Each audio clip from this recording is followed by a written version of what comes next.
يا مساء الفل، يا مساء الجمال، على حلقة جديدة معاكم من توتو كورة. طبعا خلاص انتوا عارفين يا جماعة، طبعا انا ليه انا اللي بقدم وليه مش خالد، عشان طبعا عارفين ان خالد متأخر كالعادة او مش جاي. بس احنا معانا خالد، لو انتوا شايفينه هنا في الكاميرا هو خالد ما يجي. ومعانا ضيف النهاردة جديد، انا بحبه جدا، وهو برضو كان معانا في رابطة ميلان، واهلاوي جدا جدا جدا. عمر، ايه الاخبار؟ ازيك شاعر؟ عامل ايه؟ كله كله تمام. حلو، الحمد لله الحمد تمام. لله انت الحمد عامل لله ايه؟ الحمد الحمد لله. لله. اللي ما يعرفش عمر شاكر يا جماعة، هو معانا من رابطة ميلان من زمان جدا. بيحب ميلان وبيحب الاهلي كتير جدا جدا جدا، وعلى تويتر لو انتوا مش متابعينه، فهو شخص لازم تتابعوه على تويتر، لان هو فعلا بيفهم كورة.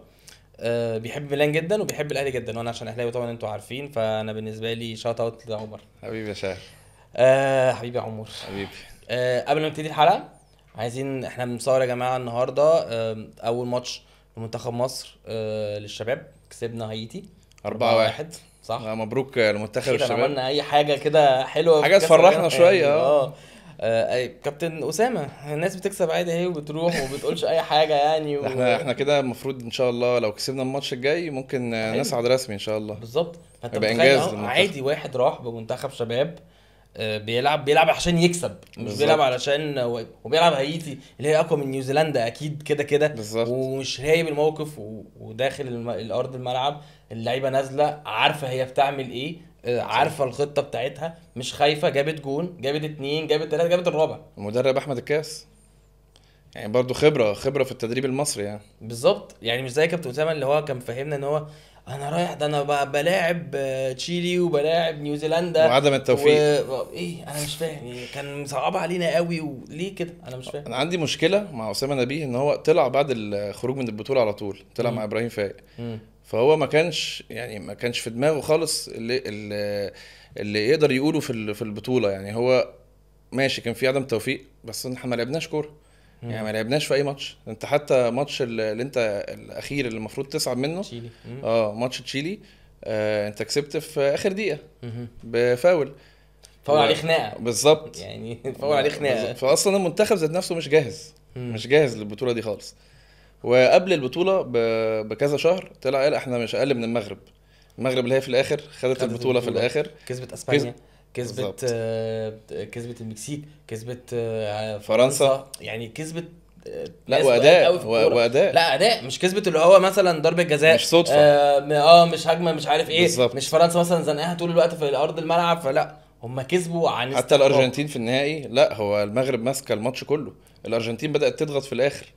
دي حقيقه جدا. فرق بين آه، ناس عايزه تشتغل وفرق بين فهلوه. طب دي من كابتن أسامة بس، ولا من اتحاد لا الكورة ومن المنظومة عامة في مصر؟ مش هقول لك بس اتحاد الكورة بس، هقول لك من إعلاميين، من لعيبة كورة، من مدربين، من كده، ولا هي كان كابتن أسامة بس؟ مش كابتن اسامه بس، هو من اتحاد الكوره ومن المنظومه كلها. مم. هو يعني كابتن اسامه لما يجي له فرصه انه يدرب المنتخب مش هيقول لا. بس ايه السي في بتاع كابتن اسامه؟ قال لك أنا دربت في الزمالك ودربت ما هو مع، عمل ايه مع الزمالك؟ ودربت منتخب مصر كمان الكبير. ما دربهمش يعني، كان مساعد اه، وما عملش حاجه حاجة برضه. جامدة جدا ده يعني. عمل مشاكل في المنتخب وقتها لو لا، تفتكر. قال لك حسام غالي هو اللي سبب المشاكل، مش هو. حسام غالي قال ان كابتن اسامه هو المشكله. مم. فحصل مشاكل وقتها. مم. وفي الاخر رحنا كاس العالم ما عملناش حاجه ومشي. فانت شايف ان هي المنظومه، مش بالظبط. مش كابتن اسامه بس. بالظبط. طيب عامه يعني احنا الحمد لله كسبنا اول الحمد ماتش، لله. بس انا بتكلم ان شاء الله ان شاء الله حتى على المستوى الكبير انت عندك برضو مشاكل. كابتن حلمي طولان طلع، انت شفته مع ابراهيم فايق ابراهيم فاهم. بيصوت. مم. ايه يا جماعه، ده مش منتخب مصر، ولا ده مش، هو انت فعلا انا مش فاهم، هو ده منتخب مصر ولا ده منتخب مصر التاني، ولا ده انتوا عاملينه حبي علشان تروحوا البطوله وتاخدوا فلوس، فمش فارق معاكم، لان هي اصلا بطولتها يعني هي جوائز البطوله بتاعت البطوله العربيه اقوى من بطوله بالظبط. افريقيا. فهل انت فاكر ان الاتحاد عاملها علشان بس ياخد شويه فلوس، ولا فعلا لا يا جماعه ده منتخب مصر وكابتن حلمي عنده حق؟ فاكر في 2021 وقت بطوله العرب، كارلوس كيروش طلع مع المنتخب، خد اللعيبه المحليه، سافر البطوله، عمل اعداد، وصل نص النهائي، خسر من تونس. مهم. كان عامل شكل حلو. مين اللي طلع في المنتخب ده؟ عندك عبد المنعم، احمد رفعت الله يرحمه. مهم. كان معاه منتخب كويس. اه. حط منهم لعيبه في كاس الامم اللي كان بعدها بشهر. كان نفس الموقف بالظبط زي دلوقتي. اوكي. دلوقتي عندك هما مش مهتمين بالمنتخب ببطولة العرب. هم عايزين يشاركوا خلاص عشان الفلوس وعشان الجوائز وعشان الكلام ده كله. نجحنا ما نجحناش مش مشكلة، وفي الاغلب ممكن ما ننجحش. انت عندك في دوري ابطال افريقيا القرعه كانت لسه امبارح والمواعيد نزلت في تاني جوله هتبقى اخر نوفمبر. اول ماتش المنتخب العرب امتى؟ اول ديسمبر، فرق 3 4 ايام تقريبا.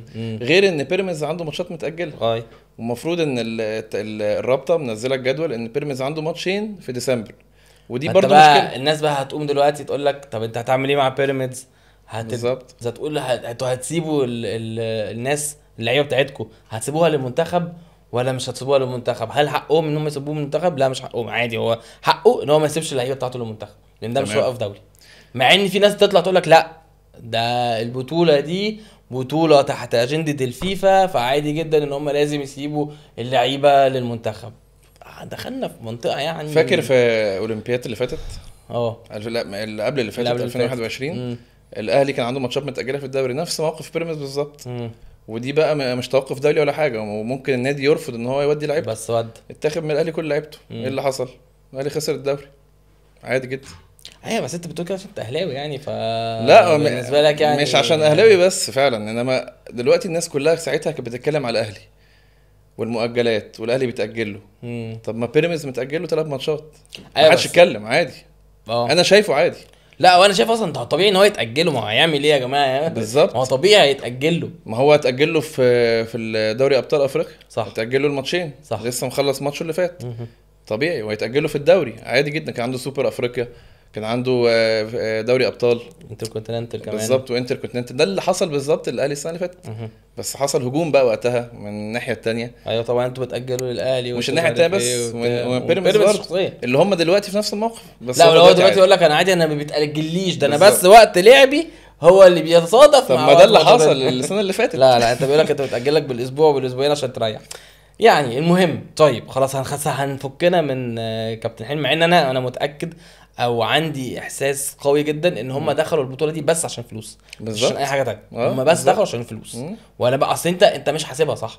انت مثلا يعني حتى انت مش هتعرف حتى تروح بالفريق الاول عشان انت هيبقى عندك بعديها بطوله افريقيا، فانت كده مش يعني انت مش داخل غير عشان بغرض انت رايح تاخد فلوس. لان انت حتى انت مش داخل بفريق صغير تقول انا مثلا ايه هقدمه شباب لمصر. لا انت معظم اللعيبه اصلا اللي معاك كبيره، معظم اللعيبه في عندك فوق ال 30 في بتاع كابتن حلمي.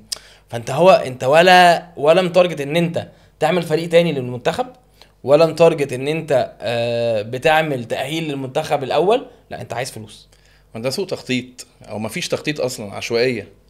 يعني هو الاتحاد ماشي بعشوائيه، ومش الاتحاد ده بس، كل الاتحادات اللي فاتت. طيب معلش، بما ان احنا بنتكلم عن المنتخب خلاص هنتكلم بقى على المنتخب الكبير. انت شايف ان احنا هنعمل ايه في بطولة افريقيا؟ حاسس ان احنا مع كابتن حسام المنتخب بقى الحقيقي المفروض يعني هنكسب او هنوصل لمثلا نص نهائي لنهائي بص ربنا يستر فاينل اصلا؟ ربنا يستر.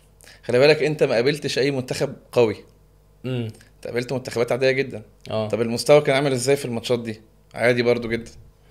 بس الناس بتقولك ان انت في الماتشات التقيله اللعيبه هتبان، يعني لعيبه مصر هتبان، انت بتبان في الماتشات التقيله. هو ده انت بتتكلم في حاجه كابتن حسام بقى والجرينتا ومش جرينتا هي مش بالجرينتا برضو. وانت بتتكلم في حاجه مش مضمونه. هو مفيش حاجه في كوره مضمونه، بس على الاقل يبقى في شغل. اوكي انت شايف شغل لحد دلوقتي؟ انا شايف عادي. احنا ماشيين كده، ماشيين يعني. مش شايف في بروجرس بيحصل في الملعب؟ مش شايف لا خالص. اوكي احنا صعدنا عشان المجموعه سهله. هي بصراحه مجموعه سهله، المفروض نصعد، حاجه كويسه ان احنا صعدنا. في منتخبات تانية كانت موقفها متأزم يعني. بس هي كانت مجموعه سهله. اوكي. مش انجاز يعني، عشان هم طلعوا بعد الماتش الاخير بعد ما صعدنا قعدوا يعيطوا وانجاز وبتاع. انت احتفلت. انا اصلا كنت عارف ان احنا اتأهلنا من اول لما القرعه نزلت المجموعه دي. احنا خلاص اتأهلنا. انا ما كملتش ماتش يعني، هو ماتش سهل. انت خلصت الماتش في اول ربع ساعه تقريبا. لا افوره بتحصل كده. واحنا انا قريت حاجه ما اعرفش ده بقى فعلا ميم ولا ده بجد. يا ابراهيم حسن يقول لك احنا مش هناكل ما اعرفش. ده بجد. لا ما بجد تهزرش. قالها مش ميم. لا قالها هو بيعيط يعني. المهم طب هقول لك حاجه. في ناس طب انت مش شايف ان احنا هنتأهل يعني؟ اديني هنوصل فين على الاقل؟ لا انا شايف ان احنا لو وصلنا نص نهائي تمام. تمام قوي يعني. هيبقى نص انجاز، نهائي. هيبقى انجاز. طب شايف حاجة ان هي كويسة. مين اللي هياخد البطوله؟ والله هو على الورق ممكن المغرب، أوكي. على ملعبها، اوكي منتخب قوي. هو اقوى منتخب في افريقيا هو المغرب، ماشي. كاسامي طب وكاداء دي وكمنظومه حقيقه، وككل بس حاجه. بس دايما المغرب على فكره دايما كان بيبقى عندها ادج على مصر، بس لما بنيجي صح. نلعبهم لا احنا بنكسبهم ما هو الادج دي قعدت قد ايه؟ قعدت كتير كتير لحد دلوقتي عامه. آه. احنا عقده المغرب. يعني. هي قعدت لحد 2017. لا قصدي الادج بتاع لما المغرب كانت بتكسبنا اوكي. كانت عقده. لا لا احنا دايما عقده المغرب. انا بحس ان احنا دايما لما بنيجي ده مؤخرا. كمنتخب وكفرق مم. ان احنا كأندية عقدتهم. ماشي كأندية، بس كمنتخب قعدوا فترة كبيرة جدا لحد 2017 عشان نعرف نكسبهم. بجد. انت 2006 في كأس الأمم الماتش الوحيد اللي تعادلته كان قدام المغرب. أوكي. هنا في القاهرة. قبلها في كأس العالم، تصفيات كأس عالم 2002 تقريبا، 2002 ما كسبناهمش لا هنا ولا هناك. وهم كسبونا ولا ما كسبونا؟ مش فاكر لا بصراحة. اعتقد كسبونا هناك. ما هو كده اكيد حلو ان احنا ما خدناش بالظبط. كاس عالم. لا 2002 هم ما صعدوش، كان ساعتها مش متذكر مين اللي صعد، بس انا كنت صغير بقى ساعتها لا فمش معاك في مش الموضوع فاكر ده. بصراحه، بس ما كسبناهمش. 2006 ما كسبناهمش، وقبلها يعني من وقت أوكي. طاهر ابو زيد 86 كناش بنكسبهم لحد 2017 كاس ولا الامم هم اللي في كامب. بيكسبونا معلش يعني بقى. وكانوا بيكسبوا برضه يعني. انما الانديه لا، يعني الانديه في الاهلي والزمالك حتى بيراميدز مؤخرا يعني لا، في ايدج بقى هنا. ايدج على فرق المغرب. ماشي. بس انا شايف انا كشاعر لا احنا البطوله دي ممكن نأدي فيها. انت عندك صلاح، عندك مرموش، انت كفرقه كتيم عندك ابراهيم عادل، عندك لعيبه كويسه، عندك لعيبه ولعيبه حلو، مصطفى محمد، امام عاشور، زيزو. لا عندك فريق حلو، ما عندكش فريق وحش خالص. لا انت عندك فريق حلو من قبل كده على فكره. بس يعني عندي فريق حلو. انا مش شايف ان احنا يعني اخر لو وصلنا سامي فاينل نبقى احنا كده راضيين. لا انا شايف ان احنا لازم نروح نلعب على البطوله. انت مصر مبدئيا اقوى، المفروض يعني من اقوى فرق في افريقيا. صح. دايما عندك ادج في البطولات المجمعه كمان. انت تقريبا دايما بتلاقي منتخب مصر بيبقى كويس جدا، يبتدي ممكن يبقى وحش بس فجأة زي الاهلي. صح. انا ببتدي وحش في المجموعات ومش عارف ايه وبتاع، صباح الخير يا جماعه، على سلم التتويج باخد البطوله رقم 20 في حياتي. فاهم؟ انا بحس كده. بس اخر مرتين او اخر 3 مرات 17 وصلت النهائي بتوصل وخسرته، وكان منتخب يعني ما كانش اقوى حاجه. 2019 طبعا الفضيحه بتاعت الخروج من هنا قدام جنوب افريقيا في مصر. 21 مع كارلوس كيروش عملنا بطوله كويسه. تقريبا اول ماتش بس قدام نيجيريا لما خسرنا ده كان اوحش ماتش للمنتخب. بعد كده واحده واحده زي ما انت بتقول كده بدانا واحده واحده. فهو منتخب حلو، منتخب كويس كاسامي، بس في الملعب كتاكتكس انا بشوف ان احنا عندنا نقص في الباك اليمين والباك الشمال. ما هو ده في مصر كلها يعني، ده مش منتخب. ايوه انا بقول على المنتخب. احنا حتى الانديه برضو كلها عندها نقص يمين وشمال. ليه؟ انت عندك هاني في عندك هاني محمد هاني وعندك انا مش عارف، حتى محمد شكري وحش قوي بصراحه يعني. كوكا بقى لا كوكا صعب، كوكا صعب جدا. ما هو كوكا ممكن هو اللي تلاقيه هو الباك ليفت في منتخب مصر. لا اعتقد كابتن حسام بيحب محمد حمدي قوي بتاع بيراميدز. هو بيحبه ومقتنع بيه وكده كده محمد حمدي هياخد. بس عندك برضو ممكن احمد فتوح مع محمد حمدي باك شمال يقول شويه. هاني لما بيبقى فايق، بيبقى فايق لما بيبقى فايق يعني لا بيبقى باك رايت حلو جدا يعني. بالظبط لما بيبقى فايق. دي حقيقه. خلي بالك انت برضو لما تخش في الادوار الاقصائيه اكيد هتقابل منتخبات قويه جدا، صعبه جدا جدا، قويه جدا. دي حقيقه. فانت بقى يعني هتلعب على البطوله، هتروح تلعب كوره ازاي، هتعمل ايه؟ اصل خلي بالك هما زي ما انت بتقول جرينتا، هو ما فيش تاكتكس لحد دلوقتي اللي انا شايفه. فانت لما تقابل منتخب قوي هتهاجم، هتفتح ملعب، ممكن تخسر سكور زي ماتش غانا زمان قوي، دخلنا عادي كده لعبنا وخسرنا سكور، ولا هتقفل. هو لو تفتكر كابتن حسام وابراهيم زمان لما كانوا بيحللوا المنتخب مع كوبر وكارلوس كيروش، لا كرة هجوميه وجرينتا والكلام ده كله. طب لما بقى تبقى في البطوله نفسها هتعمل ايه؟ ما افتكرش هيعمل كده. هي دي الفكره. بس انا شايف ده الاختبار الحقيقي كاس الامم. اوكي. عشان تقدر تشوف اكيد هو ده الاختبار الحقيقي فعلا. وعندك هو عامل ماتش نيجيريا في التوقف الجاي بالظبط. هيفرق برضه، هيفرق طبعا. لازم يفرق. كاس الامم اختبار كمان عشان تعرف المنتخب ممكن يعمل ايه في كاس العالم. طبعا عندي سؤال، في اخبار كتيره جدا بتطلع ان هو لو ما اخدش كاس عالم كابتن حسام هيمشي. لان اصلا يعني الاخبار دايما لما خدش بتطلع. كاس الامم بقى. اه ما خدش كاس هيمشي ليه؟ لان دايما بيطلع يقول ان هو هاني ابو ريده ما بيحبوش بعض او في دايما مشاكل. انت مع ده؟ ان هو لو خسر كاس الامم على حسب هيوصل لفين، على حسب شكل المنتخب وصل عامل نهائي. ازاي. لا يكمل طبعا. يكمل. انا بقول لك لو وصل نص نهائي يكمل. اصلا ما هو اللي صعد لكاس العالم امم ووصل نص نهائي او نهائي كاس الامم. اقول لك حاجه كمان، هو حتى كمان يعني لو صعد من مجموعه وخرج من الماتش اللي بعديه، لا خلاص ادوا له فرصه. انت هتجيب مين اصلا برضه في الست شهور اللي بعد كاس الامم لكاس العالم؟ اوكي. هنرجع لنفس المشكله تاني. انت وقت 2024 كاس الامم اللي فاتت، انت مشيت المدرب روي فيتوريا، ما كانش عندك حاجه بعدها. فشل، هو صعد من مجموعه وخرج على طول الدور اللي بعديه. ما كانش عندك كاس عالم، ما كانش عندك بطوله تانية، فخلاص كان قرار غلط، شفت مدرب تاني. انما دلوقتي انت عندك كاس عالم بعد 6 شهور او اقل، وهو اللي وصلك كاس عالم. المجموعه سهله وكل حاجه، بس في الاخر ده المنتخب بتاعه.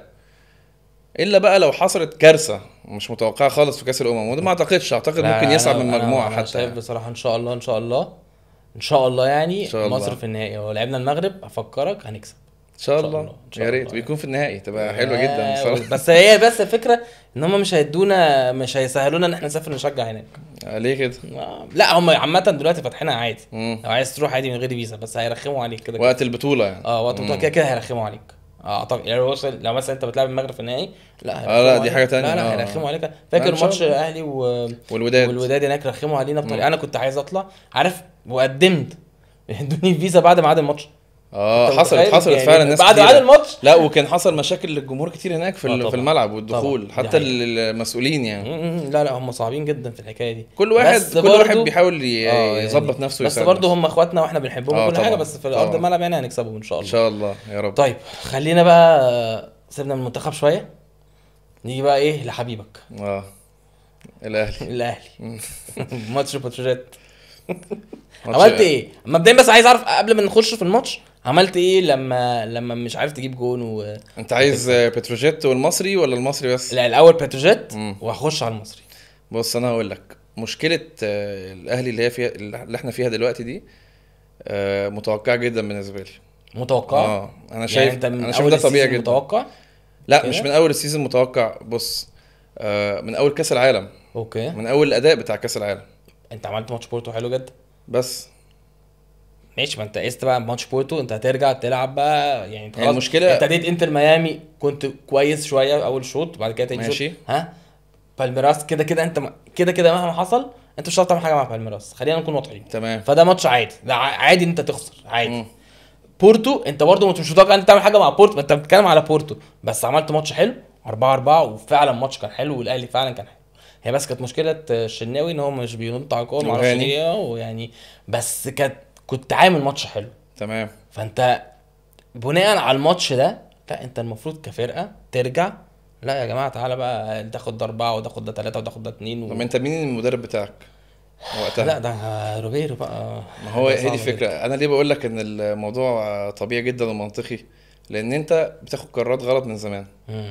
واخرها ان انت جبت مدرب مش على قد طموح الاهلي، جبته قبل كاس العالم بشهر. يعني انا مدرب عشان كان ماسك اورلاندو كسبك في القاهره وصل نص نهائي، فخلاص هو ده المدرب الاجنبي اللي هتجيبه يمسك الاهلي قبل كاس العالم بشهر. طيب تمام جبته حلو. كاس العالم انا من وجهه نظري مش شايف ان الاهلي لعب حلو في كاس العالم اصلا. لا ماتش بورتو هجوميا بس، دفاعيا منظومه دفاعيه ما فيش اي حاجه. طيب تمام خلصت كاس العالم. انت بتلعب بورتو برضه يا عمر يعني انت طب مش بس بتلعب بورتو خسرت من انتر ميامي وانت كنت هتكسب انتر ميامي. ماشي بس بورتو انت في اول بورتو يعني مش بورتو سخنه هو يعني تمام هي بورتو يعني برتغالي يعني تمام. بس انت في الاخر لعبت ماتش حلو ليه؟ ما مش كويسين. عادي وكان ممكن تكسب. كده كنت ممكن اكسب. انتر ميامي كنت ممكن تكسب وباللعيبه. كرة حسين شحاتة في الاخر دي بالظبط، وضربه الجزاء واصلا كان وسام مضيع كورتين حلوين بالظبط قبل الماتش. لا انا كنت هناك، انا كنت ميت في الاستاد. لا انت الله يكون في عونك في الاستاد. لا بموت انا اصلا. كان قدامنا هم عامه انتر ميامي ما عندهمش جمهور قوي غير جمهور ميسي، الارجنتينيين اللي عايشين في امريكا. فقدامي احنا كنا قاعدين وقدامي مثلا سبعة ارجنتينيين كده قدامي.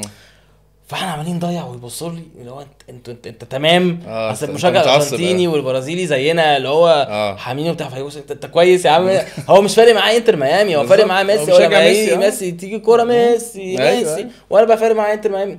بس هو عمال نضيع. وبعد كده لما ضيعنا ضربة الجزاء بص لي تاني خلاص يا عم سيبني في فم يعني بقى يا عم.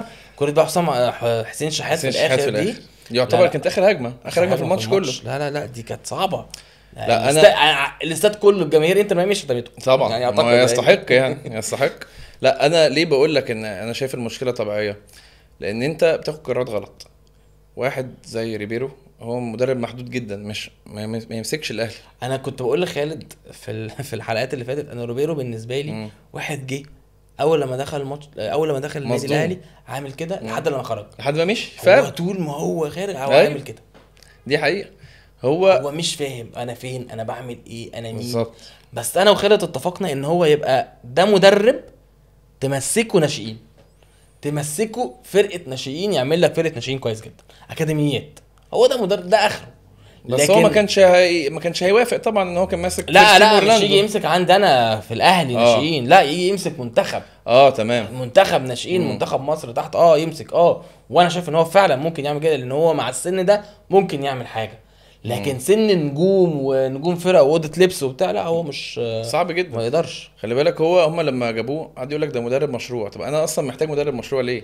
انا جايب منتخب، انا جايب فرقه كبيره جدا. بعدين ليه الاهلي محتاج مشروع؟ مش محتاجين مشروع. مش محتاج مشروع في الاهلي. انا بحس ان في مصر كلها مش محتاجين مدرب مشروع. الدنيا هنا مش صعبه قوي برضه يعني، انت مش في اوروبا. لا وبعدين لو انت عايز توقف الفرقه على رجليها وتقعد سنه انت وسنتين. اصلا اهلي، انت ليه عايز مدرب مشروع؟ انت عايز مدرب مرحله يجي ياخد الدوري زي ما بياخد الدوري، يجي ياخد افريقيا زي ما بياخد دي افريقيا. فكرتني لما جابوا سوارش مثلا، قال لك مدرب مشروع، بس قعد شهر ولا سوارش ما اقدرش اجزم عليه باي حاجه، لان انت قلت له انت تعالى انت مدرب المشروع بتاعي، وقعدت له اللعيبه اصلا ويلعب بقى بالناشئين بعد كده. ما انا برضو ما اقدرش اقيمه قوي، بس هو ازاي؟ بس بتكلم لما جابوه قالوا ايه؟ قالوا ساعتها ده مدرب مشروع. طب انا ليه اجيب مدرب مشروع؟ معرفش. طب دلوقتي ليه اجيب برضو مدرب مشروع؟ انا مش فاهم.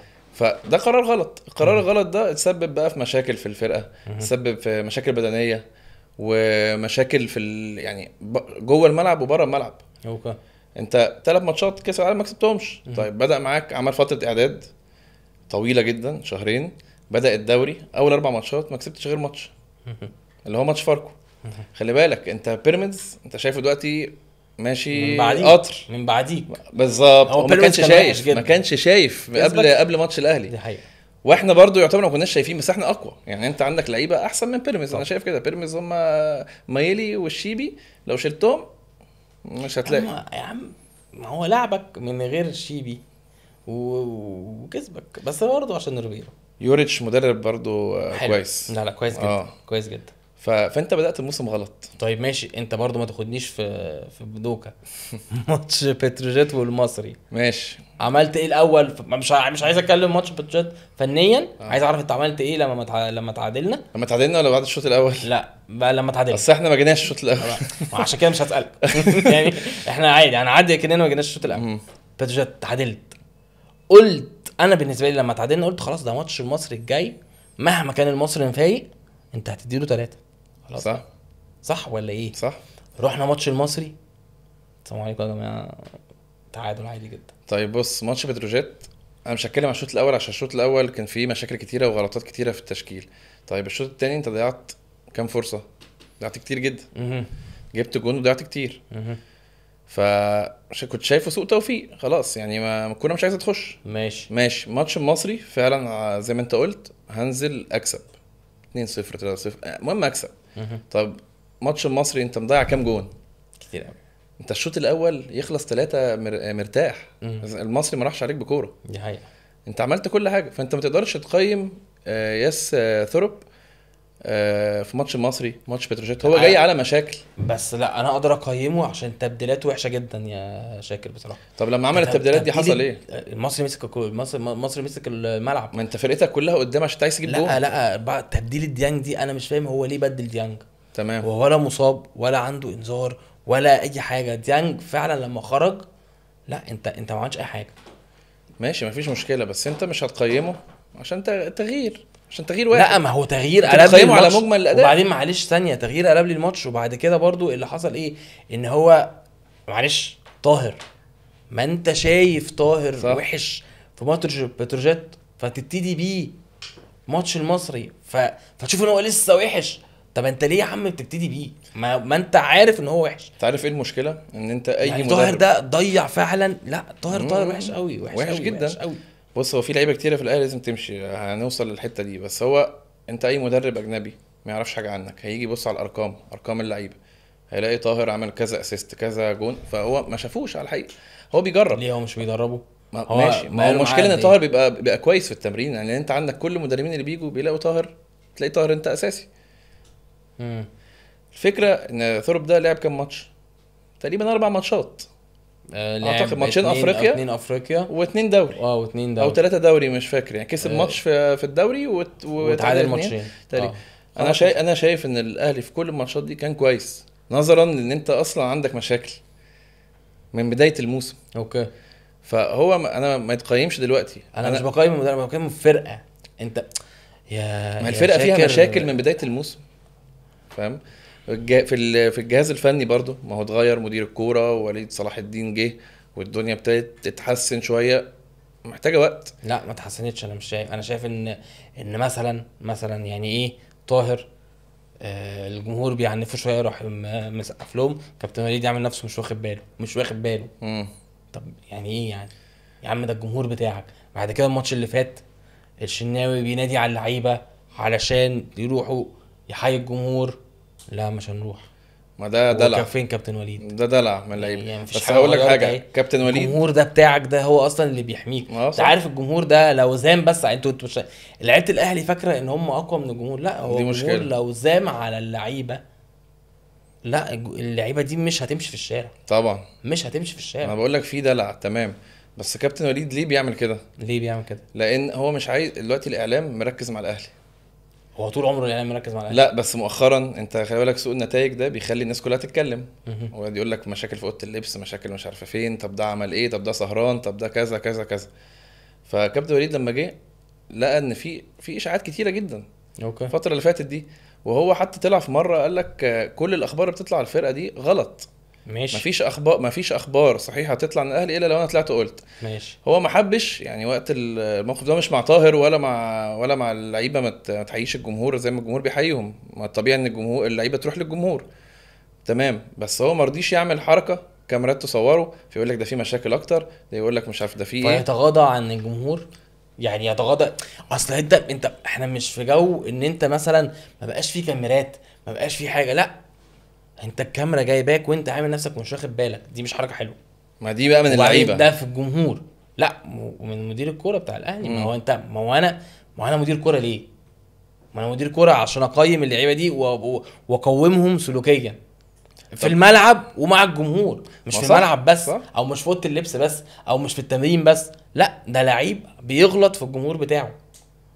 طب هقول لك حاجه، لو هو مثلا طاهر سقف وده، لو جمهور الاهلي بقى واحد من جمهور الاهلي كان فاهم اللي كان قاعد بقى راح رماه بازازه ولا شتم ولا بتاع، هتبقى احلى؟ ولا لو كابتن وليد قالوا لا يا طاهر روح حي الجمهور عدل؟ او اعكس بقى الايه لما لو قال الجناوي هات اللعيبه ومش هنخرج بره الملعب. قبل كده قفشه عمل نفس اللقطه دي لما برضو ما كان كابتن وليد والشناوي وكانوا عايزين يروحوا يحيوا الجمهور. كان طاهر برضو وقفشه برضو قفشه برضو شوح وكده. المشكله دي موجوده من بقالها سنه او سنتين. ما هو ده عارف من امتى؟ من بعد ما كابتن سيد الحفيظ ما بقاش موجود. ما تفهمش هو كان عامل سحري في السكواد، رابطهم كله ملتزم. بعديه الدنيا فكت شويه، بس انا حاسس ان الدنيا برضو دلوقتي ابتدت تتحسن شويه يعني جوه الفرقه. اوكي. سيبك من التعثرات، التعادل اللي فات واللي قبليه، انت عشان برضو تقيم المدرب تشوف هل هو مدرب قوي كويس شخصيه الحاجات دي تمام ولا لا. انا شايف بعد كاس الامم، لان انت عندك في توقف من بعد الماتش التاني بتاع افريقيا. عندك انت اول لما ترجع بعد التوقف، بس انت لعيبتك هتتاخد منك تمام. لا بس هيبقى قدامه فتره يطبق افكاره، في لعيبه برضو هتبقى موجوده هترجع، هيبدا ان هو يشتغل صح. السلام عليكم وعليكم السلام ورحمه الله. احنا حاطين تكييف يا جماعه. هنروح. ممكن نفتح تكييف بقى شويه. عاملين كده ليه؟ عامل ايه؟ بيموتونا. عامل ايه؟ كريم بيموتنا. شوشو.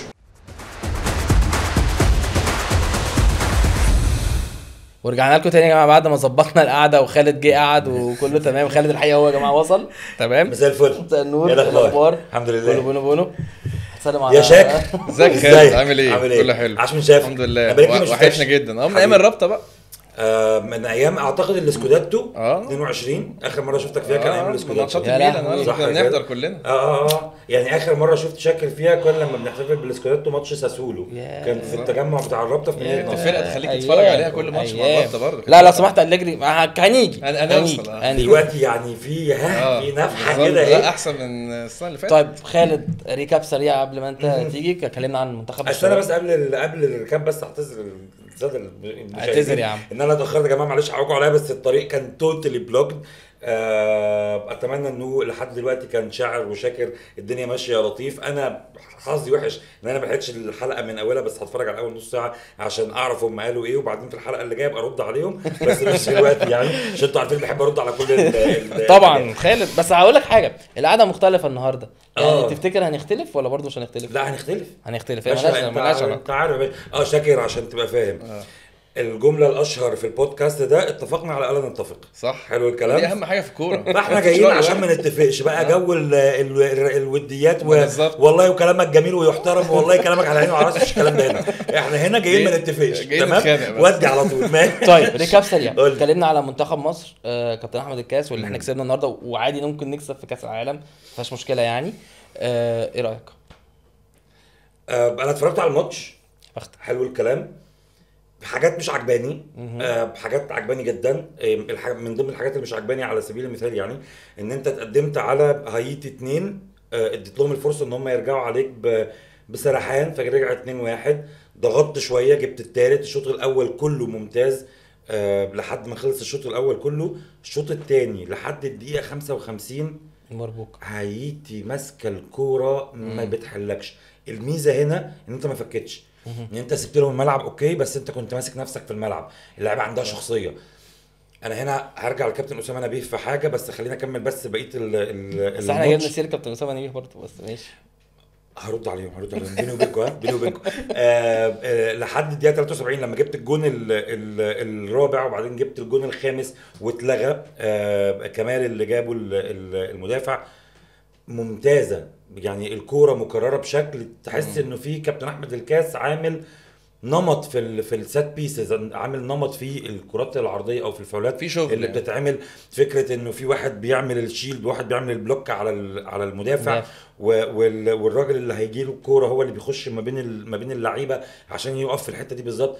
ما اعتقدش ان هي صدفه ان الاوفر يترفع في نفس الحته مرتين اللي فيها نفس اللعيب، واللعيب بيخترق بنفس الطريقه. ما اعتقدش ان هي صدفه يعني. عدد من اللعيبه اللي عندهم كاركتر. بعد ما جبت الرابع وبعد ما جبت الخامس، بالمناسبه انت ضيعت كتير جدا. حمزه عبد الكريم ضيع كتير جدا، محمد حمد ضيع كتير جدا، بس محمد حمد ضيع كتير لاحساسه انه الماتش سهل واحنا كسبانين 3، فانا عايز اجيب انا كمان. لعيب ممتاز، لعيب الزمالك طبعا لعيب ممتاز، بس محتاج يركز شويه على فكره ان هو بلاي ميكر، هو الكي بلاير بتاع الفرقه. انت لعيب الزمالك سابقا ماشي. لا ايه ده ليه؟ انا بقول يعني ابهيا ماشي. يعني انت زي كابتن سامح حفيظ. طالما انه عقده بيخلص احنا تمام. تحياتي طبعا لكابتن سامح حفيظ. عندك مجموعه من اللعيبه اللي عندهم كاركتر. عندك بلال عطيه لاعب الاهلي، حاجه اكس، لعيب جامد قوي. اكس. لا مش جامد، لا ده اكس. يعني انا مش يعني ما شفتش لعيب عنده 17 سنه اتليست في مصر عنده القوه الشخصيه دي. عندك حمزه عبد الكريم ضيع حبه بس جاب، ومتحرك جدا وفي تفاهم ما بينه وما بين بلال عطيه. عندك عبد العزيز الزغبي لاعب ام بي ممتاز، حاجه كده خيال علمي. بالمناسبه عبد العزيز الزغبي هو اللي صعدك لكاس العالم بالجون اللي جابه في التصفيات الاوفر اللي اتلعبوا اللي جابه بالبلاد. لاعب ممتاز جدا. مجموعه من اللاعبين عندهم كاركتر، معاهم مدير فني عارف يوظفهم بشكل كويس، وهم واثقين في نفسهم. انا هنا عندي سؤال. كابتن اسامه نبيه في الحوار بتاعه اللي اتكلمت عنه انا وشاعر قبل كده، اتكلم على فكره لما سئل على فكره طب انت ليه ما خدتش حمزه عبد الكريم؟ قال لك اصله اصغر منهم. طيب حد بالكاركتر ده، حد بالشخصيه دي وبيلعب كاس العالم في الفئه العمريه بتاعته اللي هي 17 سنه، بس حمزه عبد الكريم لعب فيرست تيم شويه. بيلعب اساسي في الفرقه بتاعته، هداف موهوب، بلال عطيه موهوب جدا، عبد العزيز الزغبي، محمد حمد، كلهم موهوبين جدا. ما احنا شفنا رمضان صبحي بيصعد قبل اوانه مع المنتخبات 17 سنة. المختلفه. احمد حجازي، اسامه نبيه ذات نفسه هو كان بيصعد اصلا مع الفرقه اللي اكبر بالظبط منه كده. يعني هو اصلا شخصيه احمد كان بيصعد. حجازي، احمد حجازي لعب مع جيل 2009 ومع جيل 2011 ومع الفيرست تيم، لعب منتخب شباب 2009، منتخب شباب 2009 اللي اتلعبت في مصر، 2011 اللي اتلعبت في كولومبيا، ولعب منتخب مصر 2011 مع برادلي. فايه النني نفس القصه. فايه شفنا رمضان صبحي، شفنا عدد كبير جدا من اللعيبه اللي بتلعب. هرجع تاني معلش انا اسف لكابتن اسامه، لانه في حاجه حصلت الاسبوع اللي فات مخلياني اقول ان في حاجه غلط. ايه اللي حصل؟ في جون جه معرفش حد شافه ولا انتوا كنتوا مش مركزين، في ديربي مدينه اسماعيليه ما بين الاسماعيلي وما بين كهرباء الاسماعيليه. حد شاف جون محمد سمير الكرباج اللي هو شبه بتاع كابتن سامح حفيظ في الترجي ده؟ ايوه. انتوا عارفين محمد سمير عنده كام سنه؟ كام؟ 18. بس انا ممكن اقول حاجه 8 ثانيه لا. قبل ما تقول ماشي. عشان افسر بس وجهه نظري. لانه برضو عندما سئل الكابتن اسامه نبيه هو انت ليه ما خدتش حمزه وليه ما خدتش مش عارف ايه، قال لك اصل هم ما بيلعبوش فيرست تيم. دلوقتي عندك واحد زي محمد سمير ده بيلعب فيرست تيم الاسماعيلي، راجل عنده شخصيه قويه وبيعرف يجيب اجوان جميله زي دي، ليه ما شفناهوش في منتخب الشباب تحت 20 سنه؟ عشان عنده 18 فهو اقل من الفئه العمريه، ما هي مش هينفع يلعب 19 سنه، مش هينفع يلعب 17 لان هو اكبر من السن. لا كابتن اسامه لما تحط في المعيار انت كنت عايز تقول حاجه، انا هرجع لك. انا بس كنت عايز اقول حاجه على الجول. يب مش حاسه ومقصود ده اهو. ما اعرفش، انا حاسس الكرة يعني عليت قوي ان هي تبقى مقصوده. لا مقصود 100%. التكنيك يمكن انا شفت الكرة مره واحده بس التكنيك وحطت الرجل، اصل هو مش مقصود. ده مثلا لما تبقى نقطة جدلية زي مثلا جون حازم امام في الاهلي لما جه يعرض فخبط في العارضة ودخل، فالناس كلها قعدت تقول هو مقصود ولا مش مقصود. جون رونالدينيو في البرازيل، لا انا حاسس ان في هي انجلترا 2002 لما كان الناس قعدت تقول هو كان بيعرض ولا مسقطها. انا شفتها مره واحده. ده لا كرباج لا محطوط كرباج معدي وش رجله. لا كرباج. الفكرة هنا طب ما انت عندك عنده قرار. طب ما انت بالظبط كده عنده قرار. انت عندك اهو عنده قرار. هو في الاخر شاطها عنده جراءه فعلا. تيجي او ما تجيش بالمناسبه، هي لما جت الباروس ان هي حاجه خيال علمي بس تيجي او ما تجيش ده معناه ان انت عندك قرار. هو محمد عبد الله على صغر سنه ايه ميزته؟ انه عنده قرار، عنده ثقه في نفسه، انه لما نزل ايام كولر كان بيلعب على حسين الشحات وعلى طاهر محمد طاهر اللي هم لعيبه اساسيين وبيروحوا منتخب مصر والكلام ده كله. لما نزل كان احسن من يعني في بعض الفترات كان بيبقى احسن منهم من وجهه نظر الجمهور. كانوا بيطالبوا ان محمد عبد الله ينزل. ليه؟ عشان عنده قرار، هو اللي يبتدي يا خالد. ده كان هو يبتدي مش ينزل عشان عنده قرار وعنده شخصيه. الفكره هنا ان انت عندك فكره ان انت تعيد كل الامور لضعف القماشه واللي انت ما عندكش والكلام ده كله. انا مختلف كليا مع كابتن اسامه نبيه ولم اخفق ولا ما دي قتل البحث. خلاص ما ترجعناش تاني والنبي للدايره يعني احنا ما صدقنا خلصنا منها. ففكره ان انت تعيد الامور ديت، لا كابتن اسامه لم يكن موفق. اتمنى له القادم يكون افضل، واتمنى المنتخبات الشباب اللي جايه تكون افضل يا رب. منتخب الناشئين النهارده مع الوضع في الاعتبار المنافس سهل ومسك عليك كوره وانت استسهلت الماتش في بعض الاحيان، والمنافسين اللي جينا هيبقوا اصعب بكتير. انت بتلعب كاس عالم في النهايه. فنزويلا برضو وانجلترا برضو قويه 100% يعني. ولكن انت عندك شكل يسمح لك ان انت تتعشم بالظبط، يسمح لك ان انت شايف الجون الثاني بتاع عبد العزيز الزغبي، الراجل بياخد الكرة وبيلم على الثابته وبيودي الكرة في الحته البعيده. شايف الجون الاولاني اللي جابه بلال عطيه، فكره ان انت بتعمل الدبل اب، فكره ان انت الواد رايح انفراده اللي شاط الكرة الاولانيه مش فاكر كان مين بالظبط بس رايح انفراده، فانت خلاص طبيعي ان انت هتقول خلاص هو هيشوطها بره هيشوطها جون. فكره ان انت بتعمل الدبل اب فانت بتعمل الفولو عشان لو حصل ان الكوره جت فيها سكند بول في حاجه بتتعمل، فيه شغل معمول من كابتن احمد الكاس، وفي باشن موجود، في شغف موجود من جانب اللعيبه ما شفناهوش في اغلب الفترات. يعني هايتي اقدر اقارنها ببساطه مع نيوزيلندا. حلو الكلام. لسه شاعر نفس يا ابني نيوزيلندا دي قويه جدا، نفس سهوله الماتش. انت عايز تكسب نيوزيلندا يا خالد. احنا اتكلمنا عن القصه ديت لما اتكلم كابتن اسامه نبيه في القصه ديت وقال لك اصل الاحصائيات والكلام ده كله، فروحنا شفنا الاحصائيات. نيوزيلندا كانت احسن منك. أيوه. يعني انت شوط 24 شوطه منهم 5 بس اون تارجت، التاني شايط 10 شوط، 5 on منهم target. 5 اون تارجت. اللي هو ايه يا حبيبي؟ طب انت ليه بتقول يعني ليه مقتنع ان ال 24 احسن من ال 10؟ ما انت اللي اون كلهم تارجت بره. زي بعض. لما تبص على السيفز 4 لمصر و3 لنيوزيلندا، نفس انا اقدر اقول انه نفس سهوله الماتش. هايتي هي نفس سهوله طبعا. ماتش نيوزيلندا. طبعا. انت هنا بتكسب 4-1 وبتلغي لك الجون الخامس، انت هنا بتخسر وبتقول اصله كان البدايه ومعلش واصله حصل خير. لا لم يكن موفق، اتمنى له الخير في اللي جاي. اتمنى هنا بقى النقطه اللي انا كنت عايز اقولها، اتمنى انه الجيل ده يفضل مع كابتن احمد الكاس لو سمحت. واحد، ده رقم واحد، برافو عليك. رقم 2، انت لقيت مدرب كويس ولاعيبه كويسه، استثمر فيهم زي ما المغرب ما بتعمل. صح. عشان انا متعشم جدا في المنتخب ده انه يوصل لابعد نقطه في كاس العالم. لسه بدري جدا والماتش كان سهل وكل حاجه، بس انا متعشم جدا ان هم يوصلوا لاخر نقطه زي ما المغرب ما شرفتنا في كاس العالم تحت 20 سنه واخدوا البطوله. انا مش اتمنى اخد البطوله، بس انا مش طالب يا سيدي اخد البطوله، اوصل سيمي فاينل، اادي بشكل كويس بشكل وليه ما اخدش البطوله واستثمر فيهم. الاهم من ده لا، انا بقول لك اتمنى اخد البطوله. أيوة. بس كل ماتش ليه اعتباراته، فاهم قصدي؟ فانا بتكلم اعمل اللي عليك والنتائج دي بتاعت ربنا، بس اعمل اللي عليك، اوصل لابعد نقطه وتمام، واستثمر فيهم على مستوى الاحتراف.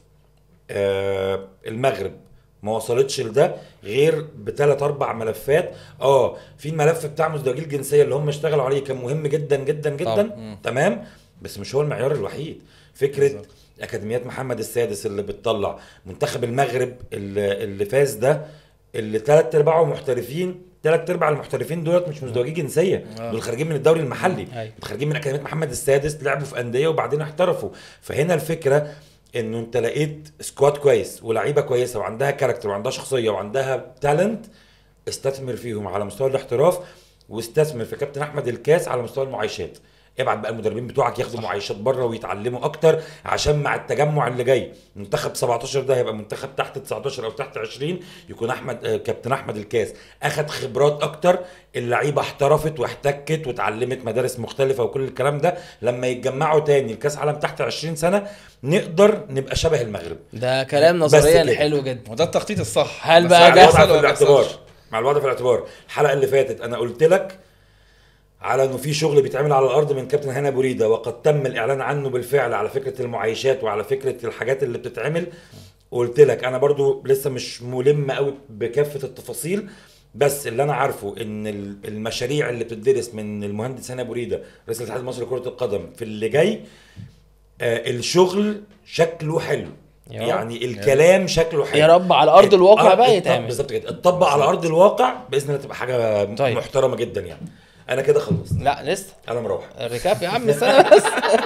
انا كلمنا، انا كنت بقول للناس ان عمر اهلي مجنون اهلي، فكنت سالته على ماتش بتروجيت وماتش المصري. عمر مجنون اهلي؟ ايه ده؟ ما اعرفش خالص. معلومه جديده. لا انا بقول للناس يعني. وهتقولي طالب ان هو بيشجع الميلان مثلا دي غريبه جدا، دي غريبه جدا والله العظيم. ميكس غريب برضه. هو ميكس غريب بصراحه، احنا ما اعرفش ليه يعني، انا عملت في نفسي كده وانت عملت في نفسك كده. المهم رايك ايه في ماتش بتروجيت وماتش المصري؟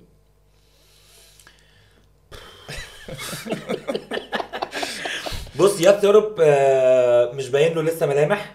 ده اللي عمر قاله. عنده ميزه كويسه في التغييرات. ايه؟ هقول لك قبل عليك في بعض الاحيان، لانه كان في ماتش يا اما بتروجيت يا اما المصري، انا كنت قاعد بقول انه الصح دلوقتي انه يطلع فلان وينزل فلان ويثبت محمد هاني ورا ويلعب ب2 ويعمل الكلام ده كله. بعدها بالظبط ب4 دقايق، لانه المنافس بتاعك مستسلم شويتين. حلو الكلام. مش فاكر في اي ماتش فيهم كان متراجع دفاعيا، اعتقد المصري. كنت عايز تطلع مين؟ ديانج؟ لا كنت تقريبا عشان هو طلع ديانج في مصري وتغيير ديانج دي تقريبا كنت عايز اطلع، على ما اتذكر كنت عايز اطلع كوكا وانزل عمر كمال عبد الواحد كوينج. عملها في ماتش بتروجيت. هي دي. بس انا هنا عندي يعني التغييره كانت صح. حلو الكلام. ماشي. اللي مش صح التوظيفه. ايوه. حلو الكلام. التغييره 100% كوكا يطلع وعمر كمال عبد الواحد ينزل 100%، ويلعب بعمر كمال عبد الواحد باك وينج ويلعب بالناحيه الثانيه طاهر محمد طاهر باك وينج، ويثبت محمد هاني باك ثالث، ويلعب ب3 ومحمد هاني يبقى هو اللي بيعمل دور الباك اليمين لما عمر كمال عبد الواحد بيطير. حلو الكلام. التوظيفه ان هو نزله باك شمال عادي خالص، يعني هو طلع كوكا ونزل عمر كمال عبد الواحد، ممتاز. بدل ما تضغط وتهاجم وانت متعادل وعايز تكسب، نزله باك شمال عادي يعني. يرمي وصل عند الخط يروح قاطم ورافع. دايما المشكله لانه على رجله العكسيه بالمناسبه بيعملها كويس عمر كمال عبد الواحد، بس انت المنافس بدا يرجع لورا شويه، انت ضاغط بتلعب كويس جدا، المنافس ما بيروحش عليك كتير، يعني عشان زياده ضغط على المنافس وخلق فرص والكلام ده كله ارمي قدام. دي كانت ميزه مانويل جوزيه اللي انا ما شفتهاش في حد تاني. حلو الكلام. يطلع وائل جمعه وينزل وائل رياض، بتلعب ب2 مدافعين بس، بتلعب من غير باكات اصلا، وبتلعب ب14 مهاجم. حلو الكلام. التغييرات خلصت، طلع لي يا باشا وائل جمعه يلعب مهاجم، يطلع مهاجم قدام جريء. حلو فاهم قصدي. اعتقد انه ما ينقص يثرب مع الاهلي لسه محتاج يتعرف عليهم، وده بان جدا في السفريه بتاعت السوبر، انه واخد القائمه كلها مصابين ومش مصابين، واي حد معدي من قدام بملعب التتش خده معاه. ليه؟ هو قال انا عايز اتعرف على اللعيبه. انا طبعا مش هيبقى مركز مع كل اللعيبه دي في التدريبات بتاعت الماتشات، بس هيبقى شايفهم، هيبقى اللعيبه كلها مع بعض، هيبقى قادر يحط ايده على مفاتيح كل لاعب، شكله عامل ازاي في الملعب، شكله عامل ازاي في التمرين. هو باين ان هو لسه ما يعرفش اللعيبه، مش باين، هو اكيد لسه ما يعرفش اللعيبه. لعب معاهم 3 ماتشات يعني في صباح الفل، 4 ماتشات 5. الاتحاد وايجل نوار وبتروجيت والمصري 5 ناقص 1. مين هو يا عم؟ ماتشين افريقيا و3 ماتشات. هو لعب بالماتشين بتوع افريقيا ولا ماتش واحد ماتشين. يبقى 5. ممكن اقول حاجه بدري قوي شهور. انا مش متفائل. انا ما بتفائلش ولا بتشائم، انت عارف انا لا شاكر حاجات تانية. ماشي. انا ما بديش احكام مسبقه، انا ما بحكمش على لاعب او مدرب الا بعد حبه كتير جدا. طب ما ده صح. ليه؟ ده صح. انا ريبيرو لحد ما مشي مقتنع، يعني قبل ما يمشي باسبوع مثلا كنت بدات اقول ما بيني وما بين نفسي كده اللي هو لا هو مش نافع، فيعني فصباح الفل. بس انا مع نفس النظريه بتاعت انه ريبيرو لحد ما نكتشف ان هو فعليا مش نافع كان لازم نديله الفرصه، ما كانش هينفع تمشيه من غير ما يثبت انه ما ينفعش. عشان كده لا انا عندي حاجه بقى، انت ما كانش ينفع تجيبه اصلا من الاول. ما ده من البدايه صباح الفل، بس انت جبته خلاص. انت راهنت على مشروع. بالمناسبه المشروع في اي وقت واي زمان ومع اي شخص هو ريسك، يا ينجح قوي وانت تبقى انا مش محتاج مشروع في الاهلي يا خالد. ما انت لما جبت مانويل جوزيه ده كان ايه؟ بس وقتها ده 2001 مشروع راجل مش معروف على مستوى التدريب، فشل مع كل الانديه اللي دربها، ومش مش معروف على مستوى اللعب حتى. بس الفريق كان عامل ازاي؟ لما كانش زي دلوقتي، ما كانش فيه كميه النجوم دي، ما كانش فريق يخش ياخد دوري اول ولا تاني. اول مره اوكي 2001 هو مدرب فعلا صحيح، تشكيله عاديه جدا بالظبط. بالمناسبه ده اخطر. يا عم انت بتشجع ميلان، انت اصلا عارف يعني ايه مدرب ومشروع. انا كنت لسه هضرب المثال مشاريع. ده انا لو اسكندراني مش هقول كده. اسمع، انا كنت لسه هضرب المثال بميلان. ليه؟ من 2014 ل 2020 المشكله الاساسيه في ميلان كانت ايه؟ ان انت بتراهن على لعيبه كلهم بروسبكتس وبتراهن على مدرب مشروع. مش هينفع الاثنين مع بعض. انت يا اما تجيب لعيبه خبره جامده جدا هم لوحدهم في الملعب عارفين يعملوا ايه، وتحط معاهم مدرب مشروع يكتسب الخبره، يا اما تجيب مدرب جامد جدا مع شويه مجموعه صغننه يكسبهم الخبره ويتعلموا منه والكلام ده كله. بتجيب مدرب مشروع مع لعيبه اقل شويه من المتوقع يخيش. حلو الكلام. بس هو ميزه هنا هو كان عنده شخصيه قويه هنا. ما ده عشان كده بقول لك هنا الريسك. احنا كنا متفقين انا وانت ان هو من ساعه ما جه لحد لما مشي لا ماشي كده اتفقنا على دي. معلش ان احنا من ساعه ما جه لحد ما مشي هو مخضوض، هو مش عارف هو عنده توحد، هو قاعد على جنب مبرق جدا، هو مش فاهم هو فين وبيعمل ايه هنا وايه اللي جابه. فاهم قصدي؟ الفكره هنا عوده لمانويل جوزيه. انت كابتن صالح سليم رحمه الله عليه، وطبعا نائب الرئيس الكابتن حسن حمدي، لما جبت مانويل جوزيه مشروع يا ينجح يا يفشل. خدت بيهم افريقيا في ظل ضعف سكواد وفي ظل قوه المنافسين بشكل مرعب. حلو الكلام. فبقى ايه؟ بقى صالح سليم وحسن حمدي دولت اباطره، ماشي، بقوا صح. الجينيسز معاك. اللي مفيش زيهم اتنين. معاك. ورحل الكابتن صالح سليم رحمه الله عليه، ورحل مانويل جوزيه عن تدريب الاهلي، ومع عودة الكابتن حسن حمدي او مع جامد. تولي كابتن حسن حمدي رجع تاني مانويل جوزيه لتدريب الفريق. هنا ما بقاش مشروع، هنا بقى عارفين ان هو مدرب كويس بالظبط. وادينا له صلاحيات انه يبني الفرقه، فجاب محمد شوقي وجاب حسن مصطفى وجاب محمد ابو تريكه وجاب محمد بركات وجاب عماد النحاس وجاب قول. وصعد ثانيه واحده، وصعد عماد عماد متعب وصعد حسام عاشور. حلو الكلام. فبدا يبقى عندك وعنده قوه الشخصيه ان هو يطور عصام الحضري او ان هو يسيطر على عصام الحضري، وان هو فظهر المشروع بتاع ان انت كان عندك سكواد فيه نقص بس عندك مدرب انت واثق ان هو عارف بيعمل ايه. طبعا. حلو الكلام. ريبيرو ما كانش ينفع يجي، بس افرض جه ونجح كان لا. هيبقى كابتن محمود يا الخطيب خالد ده اللي في مفيش زي شواهد. اتنين. لا يا دي خالد، تبقى صدفه بقى. مفيش شواهد، مفيش إزاي شواهد يعني كان في مفيش شواهد. يعني انت جايبه، هو كان عايز يستنسخ حته موسيماني، بس تاني موسيماني كان مديك اماره ان هو ممكن يبقى حاجه. قعد كام سنه في سان داونز ثانيه وعمل فيهم واحده، ايه؟ موسيماني ايه علاقته بمانويل جوزيه وريبيرو؟ لا، انا بيتكلم- بتكلم على روبيرو. لا ايوه هو موسيماني ايه مستنسخ. علاقته بمانويل جوزيه وريبيرو؟ انه جاي من لا. افريقيا يعني. موسيماني يعني مش مشروع، موسيماني مش راجل مشروع، واخد، لا. موسيماني لا، راجل لا. واخد دوري ابطال هو افريقيا بالنسبه عشان له جاي من- لا جاي لا من جنوب جاي من أفريقيا. جنوب افريقيا، وجاي ان مدرب افريقي عمره ما مسك الاهلي، وعمره اصلا مدرب افريقي دخل يدرب في مصر. بس هو لا. بالنسبه لنا ده مشروع. ده مش مشروع. لا بالنسبه لنا طبعا لا، لا، ازاي؟ لا، لا، لا، اذا بص، كان لا، ده بس- تحارب بص، افهم، كميه افهم، افهم. محاربه غير طبيعيه من بص يا حبيبي. المدربين وبتاع. ازاي واحد مدرب افريقي يا يجي معلم، يمسك بس الأهلي؟ هو انت اقوى مش هو عارف كان ايه متجرب وبتاع. في افريقيا. متجرب في القاره حاجه، وان مدرب ان هو يمسك الاهلي حاجه تانية. ماشي، دي حاجه ده بس يعني طلع إن هو من مدرب من الاعلاميين افريقي وكده. يمسك اهلي، ده كان بالنسبه لينا كلنا اصلا بما فيهم انا عامه يعني. انا كنت بحب موسيماني جدا. بس كان أنا يستحق أصلاً ولا لأ كان لما يستحق جه؟ طبعا. بس. طبعا كان يستحق بس عشان ده اللي كان موجود. صديقي خلي بالك. العزيز محمد يعني الشيخ. لو كانش فيه كورونا، لما كانش فيه كورونا يا عم خالد، كان ممكن لو ما ما كانش فيه يفكرش. كورونا كنا هنجيب موسيماني. لو لا ما كانش لو هنجيب فايلر ما موسيماني. كانش، طبعا لو فايلر كان مشي لا سواء طبعا. كورونا او مش كورونا، لا ما كناش لا هو يقصد لو كان في وقت. لو كان صح؟ في وقت ما كناش هجيب لا موسيماني. كنت هجيب موسيماني. لا طبعا. لانه لا. المعيار الاساسي اللي جبت عشانه موسيماني ان هو ما كانش غير ما هو اللي موجود.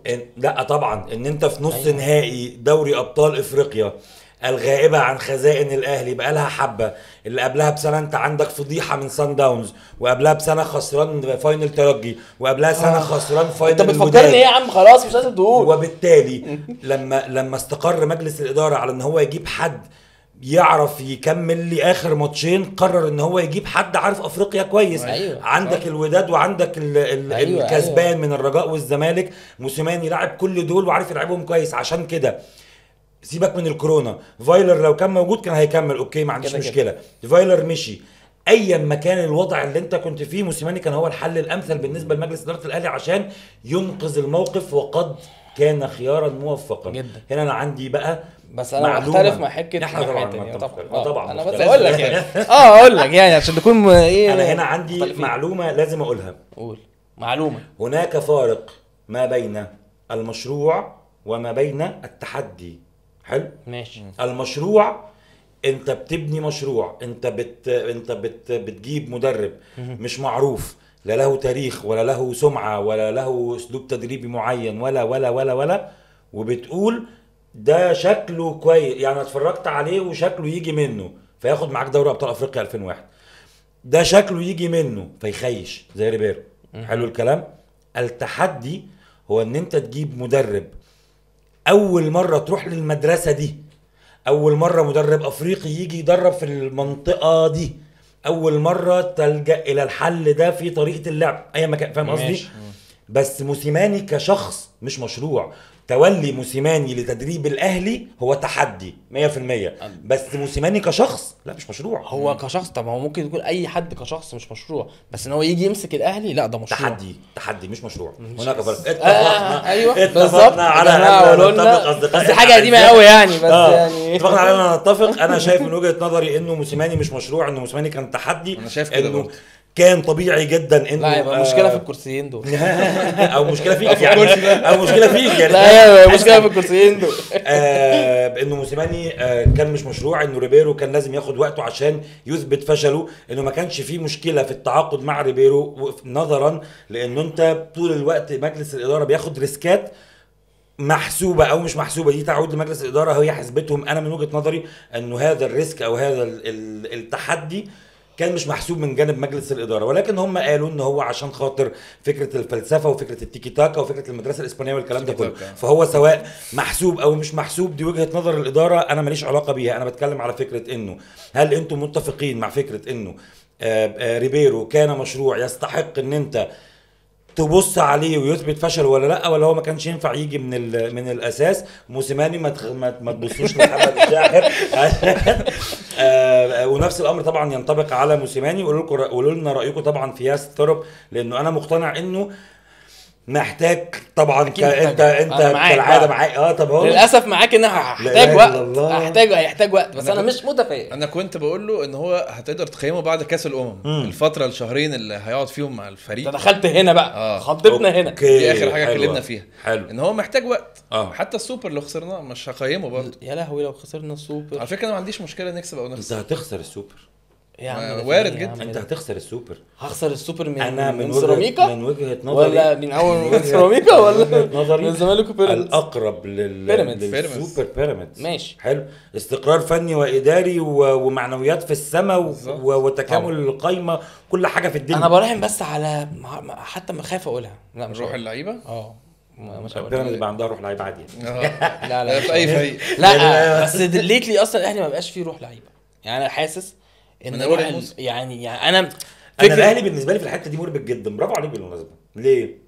لانه على مدار الماتش انا بحس انه في بعض الاوقات بيبقى عندهم روح عاليه جدا، وفي بعض الاوقات بحس ان هم لا مبالاه. ما فيش صباح الفل. ممكن نتعادل عادي، هتفرج ان شاء الله. هجيب جون في اي وقت يا عم. انت مش عارف هو ماتش المصري، انت الشوط الاول ممكن يخلص 3-4 عادي. الوقت عادي يجري منك لحد الماتش خلص. كنت بتلعب بسهوله ولكن مش بفاعليه. في اخر الماتش بدات تجز جدا وبدات تضغط وبدات تلعب وبتاع، بس خلاص فاهم قصدي. وكان الاهلي لم يكن موفق برضو في البنالتي اللي ضاع من زيزو. وارد انه يضيع طبعا أكيد، ولكنه لم يكن موفق. عامه يعني زيزو كان كويس جدا في الماتش، بس عشان لو الناس بتشتم وبتاع، لا هو زيزو كان احسن واحد في الماتش اعتقد يعني. ده حقيقي. اتفقنا كلنا. مش ايه اللي حصل بس اتفقنا. عدت على خير. ماشي. والنبي ببصوا الحته دي ما ينفعش اتفق مع محمد الشاعر في حاجه. تمام ماشي. طيب عايز اخد رايك في الزمالك. انا مش هاخد رايك بس انا هاخد رايي. لا انا اتفرجت على الماتش. تابعت الماتش. اوكي انا هاخد راي شاكر الاول في الماتش اللي فات بالتحديد يعني ولا عموما؟ بص انا عايز في الماتش اللي فات تحديدا انا هبدا الاستهلاليه بتاعه الزمالك انه انا ما كنتش متفق انه يانيك فريرا سيء. حلو. مش متفق انه يانيك فريرا هو الأسوأ في المعادله، وان هو الكلام ده كله. كنتش برضو شايف ان هو محتاج شويه وقت عشان يعمل حاجات. احمد عبد الرؤوف ظهر بشكل مميز جدا لانه هو مصري، هو عارف طبيعه اللعيبه وعارف طبيعه الجمهور وعارف الكلام ده كله. يانيك فريرا محترف، محتاج يعرف خامة اللعيبه ومحتاج يعرف يعني محتاج يستقر على امور كتير جدا في الملعب عشان يحط التوليفه المناسبه، خاصه انه احلال وتجديد ولاعيبه لسه اول مره تلعب مع بعض والكلام اللي احنا عارفينه ده كله.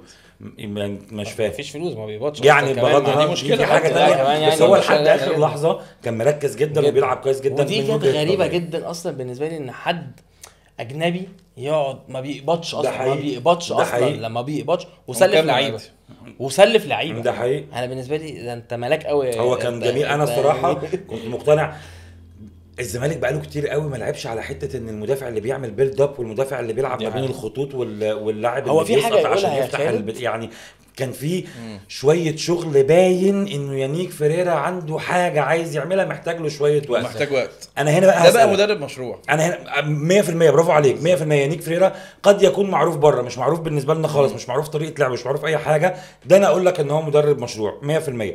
وممكن ده اللي يثبت الكلام اللي انا كنت بقوله من شويه والكلام اللي كنت بقوله دلوقتي واللي كنت بقوله من شويه. فكره ان انت عملت مشروع مع اللعيبه مش معروفه، ادم كايد وتشيكو بانزا وكل اللعيبه اللي هي تحديدا اللي جايين من بره وعدي الدباغ والكلام ده كله، وحطيت معاهم مدرب مشروع مش معروف هويته شكلها عامل ازاي. فالحسبه كانت مش منطقيه. احمد عبد الرؤوف ظهر بشكل كويس، ده اللي هاخد رايك فيه. احمد عبد الرؤوف ظهر بشكل كويس، بس ما نعولش قوي على نجاح التجربه لانه برضه مدرب مشروع. فاهم قصدي؟ ممكن ينجح وممكن يفشل، ممكن بلاش يفشل، ممكن ينجح وممكن يبقى غير موفق. حلوه دي. هو مش هيجي مؤقت يعني، وهيدوروا على مدرب اجنبي 100% هيدور على مدرب اجنبي. بس معاه فلوس، اعتقد معاه انه ما فلوس. ده لسه كنت اقول لك، اعتقد انه احمد عبد الرؤوف لو كمل لو 4-5 كويس. ماتشات 6 ماتشات بفوز وباداء كويس، اعتقد انه الاداره ممكن عارف تفكر، مشكلته لانه إيه؟ على قد ايدينا السنه هو قبل دخل مشكلته. دخل على السوبر على طول. أب. فلو ما لقد يتقيمش برضه. يعني يا رب طبعا لا يخسروا يعني، يقيم. بس ما لا يتقيمش. لو خسر من بيراميدز لو خسر من بيراميدز، بص انا اسف بسكور. لجمهور الزمالك، انا اسف لجمهور هو الزمالك، طبيعي يخسر. لا بسكور لا غير مقبول طبعا. لو خسر من بيراميدز عادي. المنطقي طبعا. انه يخسر من طبعا. بيراميدز. حتى الاهلي على فكره منطقي دلوقتي. ايوه ما انا ممكن قلت يخسر بيراميدز هو يعني. الاقرب للدوري. المنطقي انه الزمالك يخسر من بيراميدز في ظل الاوضاع الحاليه. صح. بس هنا المعيار بتاع الجماهيريه والتاريخ والتيشيرت هيخش في والحاجات الظريفه دي كلها مع مدرب عايز يثبت نفسه، لانه مدرب اساسا بينتمي للحته دي. صح. هو انت قلت انه حظه وحش، ان هو رايح ممكن على يبقى السوبر حظه على حلو. طول. ممكن يبقى حظه طبعا معاه. طبعا. انت فاهم قصدي؟ لو اخد السوبر زي مصطفى شوبير ما اتحط في موقف النهائي. اصعب موقف ممكن اي حد يتحط النهائي. فيه، أفريقيا. ان الشناوي اتصاب وانا رايح نهائي افريقيا مع الوداد اللي في ما بينه وما بينهم لا طار. زي حلو مش فاكر الكلام. مين مدرب الزمالك برضو مش فاكر، جه اخد السوبر او اخد الكاس من الاهلي واتعمل له حاجه جامده بعد يعني مؤمن سليمان يا خالد مؤمن جلال سليمان حاجه كده. 2016. ممكن برضو كان جاي كاس. مؤقت وكسب مش عارف ايه فكمل كمل لحد نهائي افريقيا وخسر وبعد كده بالظبط مشي. كده أيوة. بالظبط كده. فهو فممكن ممكن يبقى يكون كده. حظه، بلاش حظه، ممكن يكون موفق طبعا. ويكون طبعا. بدل ما حظه وحش اللي انت بتقولها، ممكن يكون ربنا كاتب له الخير. طبعا. انه كاس السوبر ده تكون الانطلاقه بالنسبه له، بالنسبه لنادي الزمالك. معلش يعني انا اهلاوي اما فلازم أقول يا رب انت لا. بشع والله العظيم. انت انا عايز اقوم اقفل الكاميرا بتاعتك. شاكر، اتفرجت على ماتش الزمالك ازاي؟ احمد عبد الرؤوف انطباعاتك عنه المبدئيه شكلها عامل ازاي؟ بص انا بالمناسبه وانتوا بتتكلموا عن احمد الرؤوف، انا شايف ان هو برضو طلع الجيش ما كانش احسن حاجه، كان طلع مستسلم. الجيش السنه دي الماتش مش كان كويس. سهل، ده حقيقي. كان سهل برضو على الزمالك، فده هو برضو مين اللي ماسكه؟ هيثم هيثم شعبان. هيثم شعبان صح. فبرضو ده سهل له المهمه كابتن في هيثم الماتش شعبان. الاول. طبعا يعني هو سهل له المهمه في الماتش الاول، ده احساسي يعني. حاسس ان انا لو كان فيريرا في الماتش ده كان برضو ممكن الزمالك يكسب. اوكي. طب يعني تغييرات احمد عبد الرؤوف كانت بالنسبه لك يعني ايه اللمحه اللي ممكن نقول عنها؟ يعني انا اتكلمت على فكره التغييرات. تغييرات احمد عبد الرؤوف كانت بالنسبه لي قبل ما اقول رايي. انت بالنسبه لك ايه اللمحه اللي ممكن جمهور الزمالك يتعشم فيها قبل ما نروح على السوبر؟ لا ما يتعشمش. ما يتعشمش. يتعشمش لا لا انا شايف بص انت قاعد مع اتنين سواد، انا مش اتنين عارف. جحيم. طب ما انا قلت امشي، انا اتكلمت عن المنتخب وقلت امشي. ده اتنين جحيم. بس فعلا انا لو ايه العبط ده؟ انا لو زملكاوي برضه ما اتعشمش، برضه اتعشم ايوه ليه؟ طبعا ايوه طبعا بس انا بتكلم هو عشان مش انا اهلاوي. حتى لو هو عشان تغييراته أهلاوي. كويسه أوكي. والماتش كان كويس وكده، برضه انا داخل على ماتش بيراميدز وممكن الاهلي صعب برضه. طيب يعني بلاش صعب. بلاش السوبر. ايه اللقطات الفنيه اللي ممكن احمد عبد الرؤوف، بلاش فنيه، في تغييرات في اي حاجه، في الشخصيه، خالد في أي قصده حاجة. لا خالد قصده ان هو إن هو انت ممكن شوف يكمل. قول يعني قال حاجه في الماتش ان هو يخليه يكمل 3 4 5 ماتشات مع الزمالك. ما هو ده على حسب طريقه اللعب، على حسب هو ستايل لعبه هيفضل مكمل كده ولا لا. يعني لو لعب بنفس اسلوبه في ماتش الجيش، لو قدر يلعب كده قدام بيراميدز حتى لو خسر، وبعد كده رجع لماتشات الدوري وافريقيا والكونفدراليه يعني، وقدر يلعب بنفس الاسلوب ده، فده اللي هيخليه يكمل. الكرة الكويسه حتى لو خسر بعدم توفيق، بالحظ بقى، اي حاجه، خسر لعب ماتش وحش، مفيش مشكله. يعني انا رايي انا اتفرجت على الماتش، هو ابتدى حلو جدا. حلو. تمام يعني ابتدى حلو جدا وضاغط وانا عايز اجيب الجون وبتاع، لحد لما فعلا جاب الجون. ممتاز. بعد كده ابتدى يرجع شويه، هو ايه ده انا جبت جون، لا انا عايز ايه احافظ عليه. فرجع شويه. بعد كده افتكر تقريبا بقى ان اللعيبه اتخانقت مع نيك فيريرا قبل كده ان احنا جبنا جون فهنرجع، لا يا جماعه احنا خلينا نضغط من قدام. فابتدى الماتش يبقى رايح جاي. بس عامه هي طلع الجيش كانت ماسكه الكوره شويه في الشوط الاول بعد الجون بتاع الزمالك لما بس جه، ما كانوش بيوصلوا، بس مش بيوصلوا. بس الزمالك وانس ان هو وضيع بيقطع كوره الكوره بالشوطه اللي شاطها من فوق العارضه يعني. بالظبط. والمات كمان عمل ماتش كويس قوي قوي كده قوي كده. قوي أيوة. بصراحه بس الزمالك يا جماعه لما كان بيقطع كوره من طلائع الجيش، المرتدات بتاعته كانت حلوه مش وحشه خالص، كان خطر. الزمالك كان خطر كلها هجمات خطيره. كلها هم هجمات ضيعوا خطيره كتير بصراحه. يعني، هو كتير برضه. هو التحول الهجومي عنده ما اعرفش بقى، عشان هو مثلا كان ماسك برضو البلديه، ولا كان ماسك تقريبا البلديه، ولا كان ماسك مين؟ الناس مسك السكه الحديد ومسك البلديه. لا اخر مره خالص البلديه، فكان بيلعب على التحولات. فهو عنده الحته دي حلوه تقريبا. وعلى فكره هو لو لعب ماتش بيراميدز ان هو ساب الكره لبيراميدز ولعب على التحولات دي، لا هو ممكن يكسب بيراميدز. هيعمل كده، ممكن مش يكسب هيمسك بيراميدز. كوره، هيعمل كده. يعني لو تخلى عن بقى فكره انا الزمالك لا، لو ساب الكره لبيراميدز وضرب بيراميدز بالمرتدات، لا الزمالك ممكن يقول على ناصر ماهر وده مش وحش لان موسيماني كان بيعمل كده، طبعا فعادي طبعا. يعني. لا مش عادي، عادي جدا. انا بالنسبه لي انا عايز اكسب كده كده. ده حقيقي. ناصر ماهر كويس جدا في الماتش كان ممتاز. لا وكمان في التحول الهجومي ناصر حقيقي. بيعملها حلو جدا.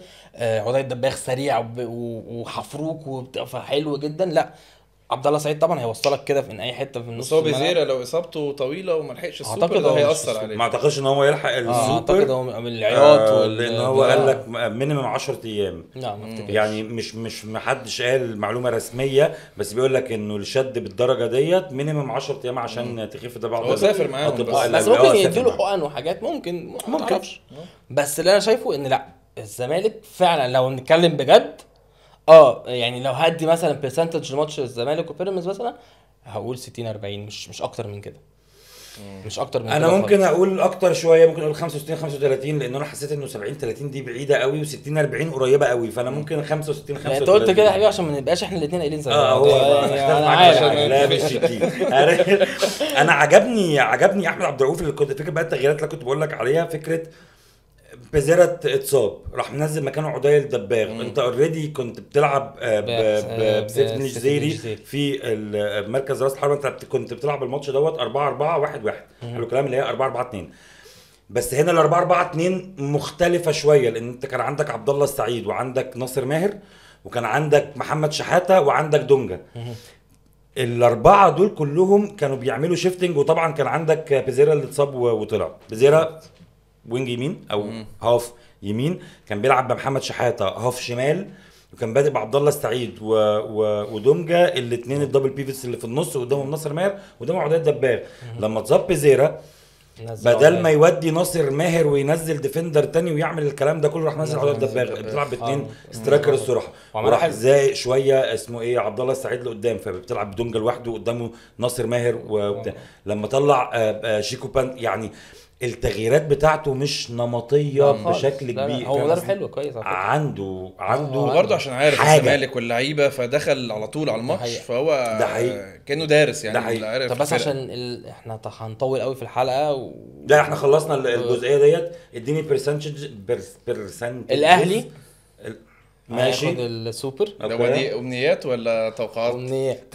انا مالي بامنياتك، انا مالي بامنياتك. ما انا مش هقدر تطلع مني ان بيراميدز مش هقدر. ماشي مش هقدر. معلش اتفضل يا سيدي. اهلي بيراميدز زمالك سيراميكا. اهلي بيراميدز الزمالك سيراميكا. اوكي شاكر. دي بقى توقعات مش امنيات. اوكي توقعات. الاهلي برضه لا فرقت يعني بس بجد اقول لك ليه. انا فعلا متوقع ان ممكن الاهلي يكسب السوبر عادي جدا. حلو عادي جدا يا رب. يعني انا بحس الاهلي في الماتشات دي السوبر والماتشات المجمعه الصغيره دي، لما تكسب ماتش على طول تاخد البطوله غير الدوري. اوكي ده احساسي. ماشي. فحاسس الاهلي انت خسرت كاس السوبر الافريقي مثلا ماشي، بس ده خسروا هو في الملعب البي. انت كنت في لا الملعب. ده سوبر افريقيا مش سوبر. ايوه سوبر، ما هو بيقول لك سوبر لا انا بتكلم على سوبر السوبر المصري الاهلي كسبه. ايوه لا هو بيتكلم على سوبر، مش بتتكلم على سوبر افريقي. السوبر الافريقي هو خسر السوبر الافريقي. الاهلي خسر هو كان في الملعب. انت كنت في والله ويا ريتني ما رحت. كمل يا حبيبي كمل. فلا انا بتوقع ان الاهلي ممكن يكسب السوبر. ناوي تطلع على الامارات؟ لا والله خلاص. لما الاداء يتحسن. طيب انا من وجهة نظري انه انا ما قلتلكش بقى مين الفاينل. انت قلت الاهلي هيكسب. اوكي ماشي. والفاينل الاهلي والزمالك. الاهلي والزمالك نايس. مش بيراميدز. اوكي نايس. عامه انا عندي ان انا اكسب الزمالك في النهائي احسن ما اكسب بيراميدز. انا مش عايز كده يعني، انا مش عايز اهلي وزمالك في النهائي. ليه؟ هيبقى ماتش صعب. صعب بالنسبه لك نفسيا وصعب في صعب الملعب طبعا. طبعا اهلي وبيراميدز صعب بس برضو ماتشات الاهلي وبيراميدز برضو مش زي الاهلي والزمالك حتى جماهيريا والتوتر اللي قبل الماتش. مع كامل احترامي لماتشات بيراميدز، والفرقه بيراميدز فرقه محترمه جدا وبالمناسبه بداوا يعملوا قاعده جماهيريه، وبدات اشوف ناس بتقول انا بشجع بيراميدز وشابوه ليهم على المشروع اللي بداوا فيه وبيطلعوا فيه واحده واحده. والله شفت ناس بتشجع بيراميدز. ايوه ماشي، انا بشجع بيراميدز عادي ب 100 جنيه ووجبه. لا في ناس ما لهاش في الكوره المصريه. لا، ناس اصحابي ناس اصحابنا بيشجعوا بيراميدز. صحابك؟ ايوه يعني كبار الكوره بقى، يعني كبار، يعني يبقى هو ناقم على الكوره المصريه. هي الفكره يعني ما بيشجعش حد. اصل بصراحه يعني هو في ناس ما كانش ليهم ميول قوي، كان بيشجع اوروبا اكتر. وبعدين لقى في مشروع كويس وفي اداره كويسه وفي حاجه بتتعمل في الحته دي، فقال لك لما اتفرج عليهم وبداوا يحبهم. وفي اجيال جديده طالعه بتشجع بيراميدز. دي شفتها دي؟ لا انا بصراحه انا ما شفتش صغيرين بيشجعوا بيراميدز. ما شفتش طبعا في الماتشات بتاعتهم. لا طبعا، يعني لو انا الاطفال اللي جايه في ماتش لا في الاستاد لسه ما وصلوش لمرحله انه الجمهور يحضر في الاستاد. او في يعني هقول لك حاجه معلش، مفيش اي واحد اهلاوي هيطلع ابنه بيشجع بيراميدز، مفيش اي حد زملكاوي هيطلع ابنه بيشجع بيراميدز. ممكن ما يبقاش يعني. ليك في الكوره، ممكن باباك ما بيشجعش كوره. ممكن ماشي، بابايا مش بيشجع كوره، فاروح اتفرج على بيراميدز ولا هروح اتفرج على الاهلي او الزمالك اللي البلد كلها بتتكلم عليه؟ يا صديقي العزيز انا مش عايز اختلف، انا بس هي لوجيك يعني. الانتماء يعني انت هتطلع ابنك بيشجع انتر ميلان او مش؟ لا في ايه مشروع بيتعمل في ايطاليا؟ ساسولو، كومو ممكن اخليه يشجع كومو. لا استحاله استحاله يا اخي. كومو مين؟ ممكن يشجع كومو عادي. لطيف ولا فابريجاز جميل فابريجاز استحاله يعني يا جماعه. واحد هيطلع ابنه بيشجع بيراميدز او هو هيشوف ماتش بيراميدز شغال في بيته اصلا اللي ابوه مالوش في الكوره. الانتماءات يا صديقي العزيز بتتبني بسيطره او بزخم البطولات الفتره. حلو الكلام صح. مانشستر سيتي بنى قاعده جماهيريه في الشرق الاوسط وفي العالم بالفتره من 2012 اللي بدا يسيطر فيها. قاعد يبني قبل 2012. لو شفت حد في الشارع بيقول لك بشجع مانشستر سيتي، انت تحطه في المتحف. فاهم قصدي؟ نفس الوضع ينطبق على باريس سان جيرمان اللي بقى ليه قاعده جماهيريه كبيره جدا في الوطن العربي. اطفال قبلهم بالظبط كده، دلوقتي ما بقوش اطفال. ايوه ماشي، انت فاهم قصدي؟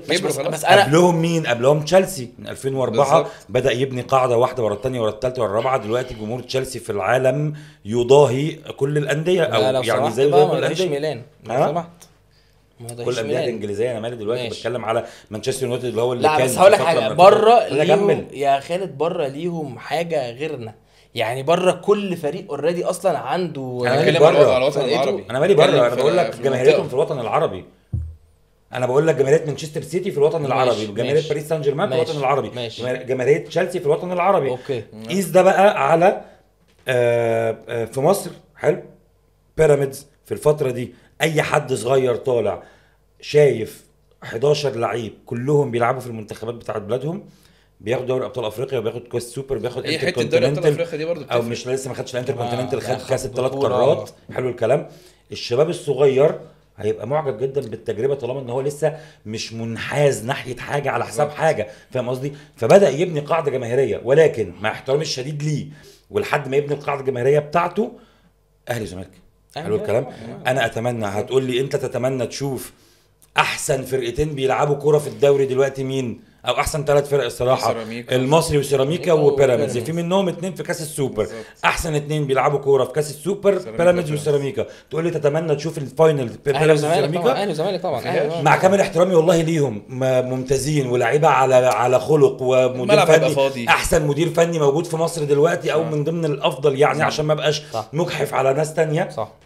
منهم كابتن ايمن الرمادي ومنهم ناس كتير جدا يعني. بس كابتن علي ماهر واحد من افضل المدربين الموجودين على الساحه. بس تقول لي بيراميدز وسيراميكا اقول لك لا انا اشوف اهلي وزمالك. قوه ناعمه لمصر اصلا، قوه ناعمه لمصر اصلا. ايوه طبعا 100% اهلي وزمالك يا جماعه، او زمالك واهلي ارتباط زي ما انتوا عايزين. بمناسبه ايمن الرمادي ده كان المفروض يكمل 100%. وانا سالت السؤال ده قال لك اصل الجمهور عايز اجنبي. ما هي دي المشكله في مصر ان انت بتجيب اجنبي وخلاص. عشان انا اسمي جبت اجنبي بالمناسبه. ودي مش مشكله الزمالك ومش مشكله، دي مشكله كله مصر. انه الجمهور بقى بياخد قرارات. انه انا اسف والله السوشيال ميديا بقى بياخد قرارات، اللجان بقى بتاخد قرارات، الاعلاميين المحسوبين على فئات معينه من البتاع بقى بياخدوا قرارات. او مش الاعلاميين يعني الصحفيين الاعلاميين اي حد. بس دي ضعف اداره.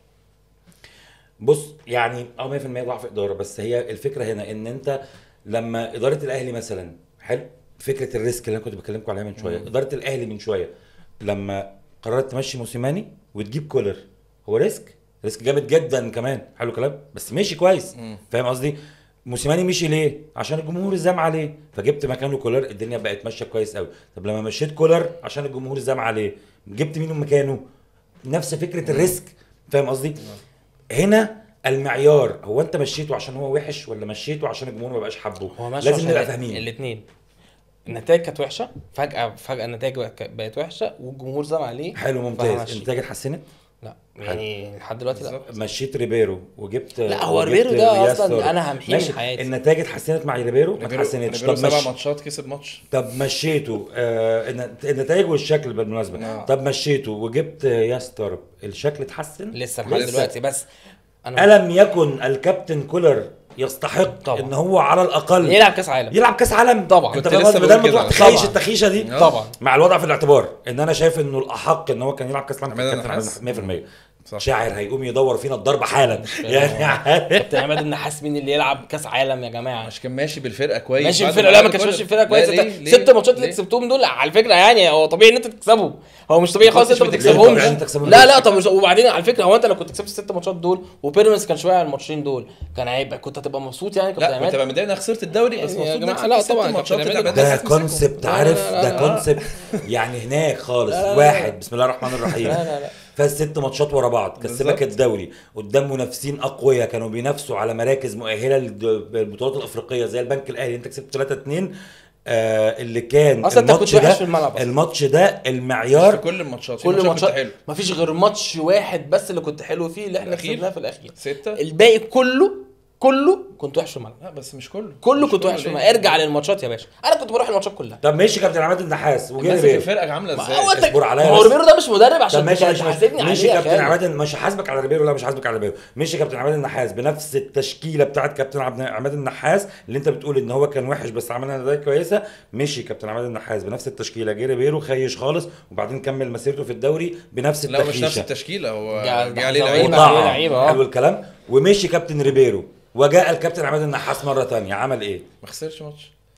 تعادل الماتش وكسب 5. ماشي. طب عايز ايه طيب؟ انا الله. انا مش مقتنع بيه كمدرب ان هو يمسك الاهلي كمدرب يعني مدير فني. مدرب اكيد احسن من ريبيرو يعني، كده احسن. لو دي او لا، دي يا خلاص عم انا يبقى لو النحاس رحت يكمل. مسكت الاهلي انا هبقى احسن من روبيرو. شد المايك ايه ده؟ بتاع شد المايك يا عم انت ده ايه يا جماعه؟ المهم مدرب لا، لا. اتفقنا على لا نتفق. مدرب درب الاهلي 12 ماتش، تعادل ماتش وكسب طبعا. 11. حلو الكلام. ده الطبيعي بتاع اي مدرب في الاهلي. انتوا شايفين وجهه نظر حضراتكم، هل كان يستحق ان هو يلعب كاس العالم ولا لا؟ كل التوفيق لكابتن عماد النحاس مع الزوراء العراقي. يا رب في يكسب طبعا. أنا في مهمته الجديده وان شاء الله تكلل بالنجاح يا رب. عشان يتنقل منها لتجربه اكبر وتجربه اكبر ونبني مشروع مدرب قادر بعد كده على ان هو يمسك منتخب أنا مصر مع ويمسك اهلي ويمسك زمالك أنا مع ده ويمسك كل جدا. أنا مع ده جدا. الحاجات دي. شايفين كان عماد النحاس كان يستحق ولا لا يستحق؟ انا وشاكر شايفين ان هو كان يستحق طبعا. شاعر مش متفق وشايف ان هو كان لا يستحق. لا طبعا مدرب مدير الرأي- فني انا مش حاسس ان الرأي هو متروك لحضراتكم. ان هو شخصيته قويه. المهم واتكلمنا فيها ومش هنعيد تاني الموضوع. دي باله ايوه دي باله. بس معلش قبل دي باله قبل دي باله اها. ايوه ايه ده؟ هقول هنلعب يوجا؟ لا ماشي. دلوقتي عندك الزمالك في الكونفدراليه، شفت مجموعته عامله ازاي؟ ايه ده؟ انا ما قلتش توقعاتي للسوبر. ما انت خلاص احنا عارفينها. ملحقش. ايه؟ بيراميدز أهلي. ما اعرفش هيقول بيراميدز اهلي ولا بيراميدز سيراميكا. لا انا بصراحة. توقعاتي اهلي بيراميدز. فهو بهزر لا توقعاتي بيراميدز اهلي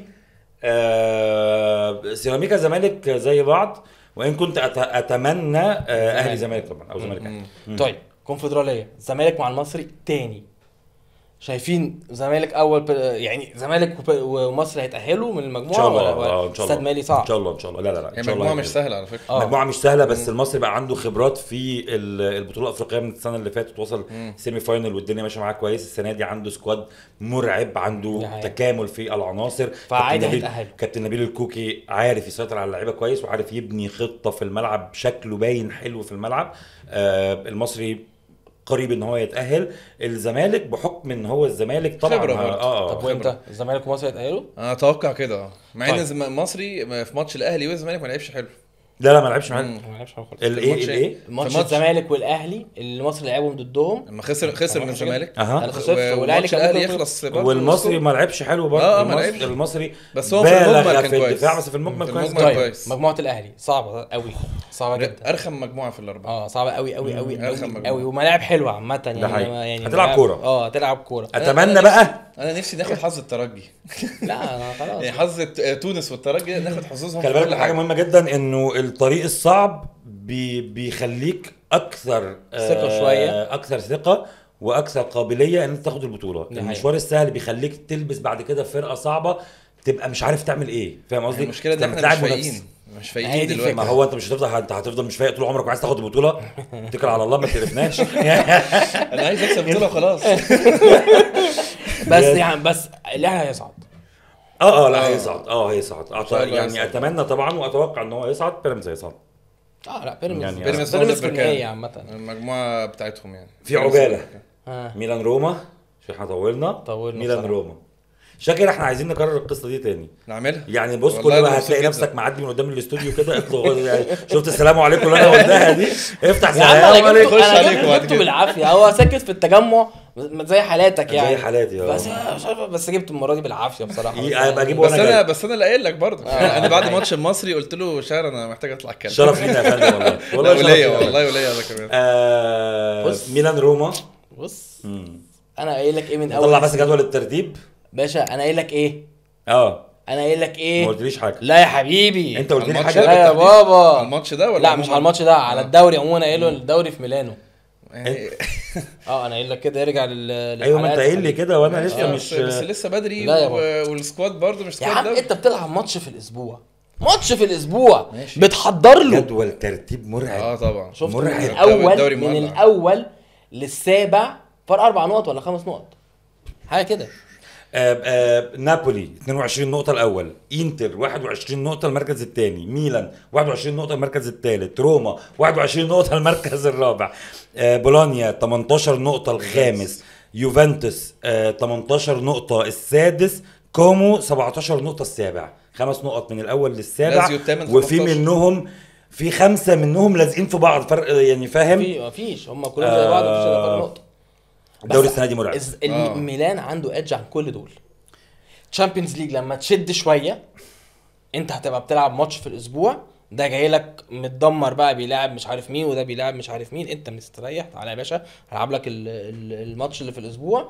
سكوادك حلو مش وحش، سكوادك حلو لا مش وحش. مش وحش الدبث بس عندك بتاع مشكلة. سكوادك بالظبط. حلو. الدبث يعني انت مثلا دلوقتي رابيو مصاب، قدرت تكسب روما عادي فوفانا جداً. وريتشي ولسه هيجي لك ياشاري وعندك يعني- مودريتش وعندك يعني لوفتشيك. لا يعني عندك توموري ما كانش بيلعب امبارح مم. يعني. دي وينتر طلع كويس والله. كويس ماشي حاله. هو بس ساعات بينط لتحت بس وأفريكانو يعني انا ماشي شفت حاله. له فيديوهات اول لما جه، شفت له فيديوهات في جنوا، كان في جنوا صح؟ شفت له فيديوهات كارثه يعني ما هو انا عشان كده بقول لك طلع كويس آه. يعني فاهم قصدي. اللي أنا كامي بقوله- طلع كويس. ساليمايكرس كالعاده. لا سيبك من السيزون بالمناسبه. ساليمايكرس من ايام ما كان في الميلان قبل ما يروح روما ويرجع، وانا مقتنع جدا انه ده كواليتي لعيب ما ينفعش يمشي، قابل للتطور، بيلعب لك في اي مركز، فايتر جدا جدا جدا. مع الفارق في الكواليتي، ساعتها كنا بنكح تراب، فده بالنسبه لنا كان كواليتي كويس. بس هي الفكره في الموضوع، انا كنت بحب بوريني جدا. نختلف معاك احنا الاثنين. ممتاز. افهم مين انا كنت بحبه ليه. عشان بيلعب في كل حته، عشان فايتر جدا. حلو الكلام.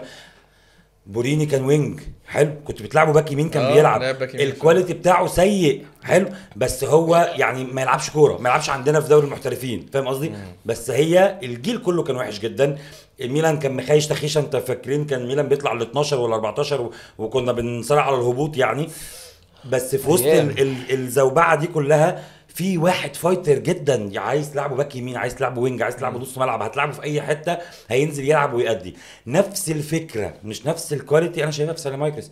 هتلعبه باك وينج، هتلعبه وينج، هتلعبه باك، هتلعبه نص بس ملعب. عنده مهاره اكتر شويه من ما انا بقول لك مع فرق الكواليتي، ما انا عمال بس انا ااكد برضه على فرق حاسس الكواليتي. السنه دي اتطور جدا. هو جداً اتطور، بس جداً انا برضو جداً. انا عندي مشكله معاه ان هو في نفس الكوره يدي لك ان هو رونالدينيو، وفي نفس الكوره يدي لك سمير كمونه. لا بس عنده كتير فاهم؟ عنده يعني- كتير يعني- انا بس مشكلتي الحقيقيه انا في ميلان هلتزم الصمت وهسمع شاكر. حلو الكلام. يعني مش عايز تغلط نفسك انت. الراجل- مش عايز- الراجل- مش عايز- الراجل- هو شاعر يبدا عشان هو دخل سخن وقال الدوري في ميلان. انا مقتنع. انا شايف وبتكلم دايما في الجروب مع الجروب انت باخد معايا بالي، الواتساب. باخد لا، بالي. انا اول الراجل ضيفنا خلاص عايزين اتفضل نتكلم يا شويه. باشا، اتفضل. انا مقتنع بمشكله هقول لك عليها وانت روح. حلو الكلام. الحاجه الوحيده اللي بتقول انه انا مش متفق مع شاعر انه انت عندك عمق في كل حاجه بس ما عندكش اللي بيخلص. حلو الكلام. طبعا. انت ماتش امبارح كنت ممكن تخلصه بسكور. انت بتروح كتير بس بتضيع، ما عندكش المهاجم الاسترايكر القادر على انهاء الفرص لهجمات وعلى تحويل دفة اللعب من ان انت بتعاني عشان تعدي الماتش لان انت بتكسب بأريحية وبتخلص السيزون بدري وصباح الفل. ده ممكن يتحل ازاي؟ يتحل في يناير. في يناير 100%. لا هو ميلان في المركز محتاج الشتوي. ميلان محتاج مهاجم فعلا. انت روح بقى. ميلان محتاج مهاجم. انا شايف برضو ميلان فرقه كويسه جدا السنه دي على القد، يعني كواليتي كويس، بس انا مش شايف ان في دبث. يعني لا مش حاسس ان في دبث في كل حته برضو. يعني انت لما بعد التوقف اللي فات في لعيبه كتير اتصابت. لما اللعيبه دي اتصابت كان برضو دخلت الماتشات اللي بعديها مش احسن حاجه. واحد زي رابيو فارق جدا، حتى لو يشاري هيرجع وهيبقى كويس، حتى لو ريتشي هيرجع ويبقى كويس، برضو رابيو كواليتي حلو. الصفقه دي اكتر الصفقات اللي كانت عجباني جدا، خاصه الاليجري هو اللي عايزه لان هو بيحبه يعني وبيأدي تحتيه. بس انا شايف ان ميلان يعني المفروض هدفه اوصل تشامبيونز ليج. ماشي، ما انت هدفك كده بس وانت ماشي في السيزون. لما اوصل يعني لما اكون ماشي وهحقق هدفي بتاع الشامبيونز هدوس اكتر واكمل على الدوري. بس ما ابداش من دلوقتي اقول انا عايز دوري. اصل هقول لك حاجه، انا عكسك. مين اقوى فريق في ايطاليا؟ ميلان. لا انتر. يعني لا انتر بص ده هتبقى انتر اشرف. ثانيه واحده، دي هتبقى ديبيتبل جدا لانه الانتر اقوى هجوم. حلو الكلام. بس الانتر في اول 10 هو تاني اضعف دفاع. فاهم قصدي؟ داخل فيه كتير جدا. استنى يعني اقول لكم بالظبط الارقام لان انا كنت كنت ببص عليها. مع بال ما تبص هو مرعب اهو. هو هجوميا هو مرعب. حلو. مدخل 24 جون وداخل فيه 12 جون. انت جايب 15. حلو الكلام. انت مدخل 15 وداخل فيك 7 بس. حلو الكلام. لما تقارن نفسك بالفرق اللي حواليك، نابولي المتصدر داخل فيه 8 داخل فيك 7. روما هو بس اللي اقل من ميلان تقريبا. اعتقد روما 5 بس هو مدخل اقل بكتير منه. هو مدخل 10. انت الفرق اللي حواليك كلها يا اما انا هنا بس هميل مع شاعر سيكا مش قوي عشان ما تتعشمش. لا مش قوي. ميلان مش اقوى. والله بدات اسخن يا غالي. ميلان مش اقوى بشكل مطلق. لان انت سالت هو مين اقوى فرقه، هو سال مين اقوى فرقه، انت قلت ميلان. لا مش اقوى بشكل مطلق. عنده مميزات عن بقيه الفرق. بس هقول لك حاجه، هي الفرق متقاربه قوي. سيبك من اوروبا. لا سيبك من اوروبا. انا بتكلم على فكره رقميا كاداء في الدوري هو الوحيد اللي عنده توازن ما بين الدفاع والهجوم. عنده خط دفاع قوي جدا اقوى من كل اللي حواليه فيما عدا روما. بس خط هجومه اقل من نابولي بس بجول. يقدر يسجل كل اقل ماتش. من الانتر بس بيعرف يسجل كل ماتش. الانتر مرعب هجوميا بس دفاعيا وحش. روما اقصد ان دفاعيا كويس جدا بس وحش هجوميا. مفيش فريق في ايطاليا هو تقدر اقوى فريق في ايطاليا. الوحيد انا ما قلتش الوحيد اللي تقدر تقول ان هو متوازن زي ميلان هو نابولي. 16 جون وداخل فيه 8 تجوان. هما نفس فرق ال8 اهداف اللي هو من ال 15 للكام للسبعه. 8 تجوان. هو نفس فرق ال8 اهداف. هما الاثنين المتوازنين بس في الموضوع. فريق مطلق في القوه لا مفيش. لا هو مش بس انا عايز اتكلم ارجع. بس هو اقوى منك يعني. هو الانتر على انتر لا يعني على الاقل طبعا. لا يعني لو ماتش انتر واي سي ميلان دلوقتي ممكن ميلان يكسب عادي. وممكن يعني 50 يعني مش هتلاقي مثلا مش هتلاقي 55 45. السيزون اللي فات اللي حصل مش مع ده. ليه مش مع ده؟ ايه هم ممكن يكسبونا؟ هم اعلى يعني. هم اعلى ليه؟ لان انا وفقا للارقام مباريات الديربي ما بتعترفش بالارقام خالص. ما بتعترفش بالحاجات اللي احنا بنحنكش فيها دي كلها. بس وفقا للارقام. حلو الكلام. انت مستك في ايه؟ في دفاعك. هو مسته في ايه؟ في هجومه. هو قوه ضاربه في الهجوم. ممكن يجيب فيك جون او 2. انت ممكن تجيب جون بس لو النتيجه زادت مش هتعرف تعوض. لا بس انت بس اقول لك حاجه معلش. انت لحد دلوقتي سكوادك ما كملش. ما كملش ان انت عمرك ما كان عندك لياو وبوليسيتش وخيمينيز ونكونكو ومش عارف مين ومين هيبقى موجودين مرة المفروض هيبقى موجودين. فاهم؟ كان عندك كلهم من لا ما الماتشين. عندكش لا ما عندكش لا ما عمر بقى له فتره القايمه مصاب. بوليزيتش عمر ما ورابيو. القايمه اكتمل يعني عمر مثلا ما يبقى عندك في الملعب في الأول كان بوليسيتش مصاب. مثلا ولياو صح. وبره نوكونكو صح، لياو في البداية كان مصاب، كان مصاب. ومش فاكر مين. مصاب المهم في ماتش يعني ان الكاس انت برضو لحد دلوقتي لسه مش قايمه مكتمله هجوميا.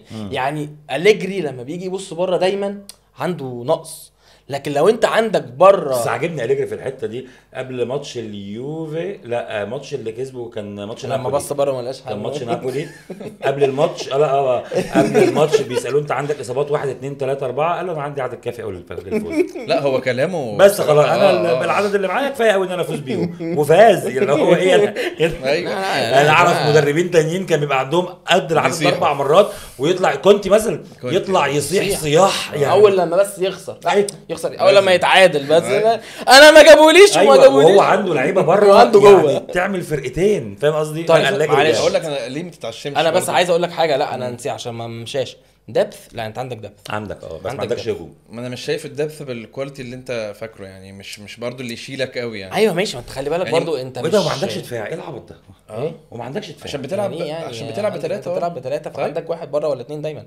فانت دبث. ما انت دي خطتك. هو بيبني خطته على ايه؟ ما هو بيبني عندكش خطته على- دفاع، ما عندكش مدافعين تقدر تعتمد على ان هم يكملوا معاك السيزون كله. يعني ديوانتر احنا كنا بنتكلم عليه ان هو كان كارثه قبل ما يجي لنا. لعب ماتشين كويسين. خالد. افيكامي مشروع كويس. خالد انت ما بتلعب عندكش. ماتش في الاسبوع. ما عندكش برضو حتى لا، وان انا كان شايف ان انت بتلعب عندك ماتش ملهاش الأسبوع، علاقه حصل لك بماتش في إصابات الاسبوع كتير. بعد الشر عن اللعيبه كلها. واحد طلع يعمل تيك اوف نزل على رجله اتكسرت. ايه ده؟ ايه يعني ما خلاص ما عندكش يا لا، بابا، ما عندكش يا ما ده بابا. اللي حصل لك. انت مش اتدربت ولا التوقف الدولي؟ اتدربت ما كانش معاك دكه في ماتش فيورنتين عملت ايه في ماتش فين؟ اللي كسبت 2-1 كسبنا 2-1 يلا يا شباب عشان اتفقنا على نتفق جاي. لا بس هقول لك حاجه. طب انت شايف احنا السنه دي هنخلص كام؟ انا بالنسبه لي اي حاجه في التوب فور توب فور ان شاء الله. انا مبسوط. انا عايز رقم. توب فور رقم تاني. تاني او تالت. مين اول؟ ما هو يا انتر يا نابولي. اتمنى مش انتر. انا توقعات ده مش فكرتوني امنيات. بحاجه. اي حد بقى يعني عارف أيوة. طلعوا لنا كوم وياخد الدوري فكرتوني بحاجه تمام. بس عشان في واحد زميلنا بيشجع يوفنتوس تقريبا بودكاستر برضه عمال يطلع كل شويه يطلع يتضايق قوي ان احنا بنكسب. حد عارفه؟ المهم يعني ماشي. حد ده محروق مننا قوي جدا. يفضل محروق.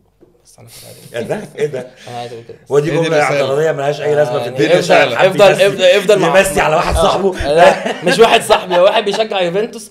هو متضايق جدا من ان احنا بنكسب. ما هو بطريقة طبيعي يا- أليجري. ما هو طبيعي يا شاعر. واليجري ما بيلعبش مش عارف ايه. معلش يا افضل شاعر مع- ما هو طبيعي يا شاعر. ما احنا متضايقين ان الانتر بيكسب ومتضايقين ان نابولي بيكسب. ما هو طبيعي يا لا شاعر. لا مش طبيعي. انا عايز مش اقول لك طبيعي. اهدى ماشي. برضو شويه عشان سباليتي راح اليوفي دلوقتي وممكن يرجعوا تاني للمنافسه. اهو لا دي ليها حلقه لوحدها.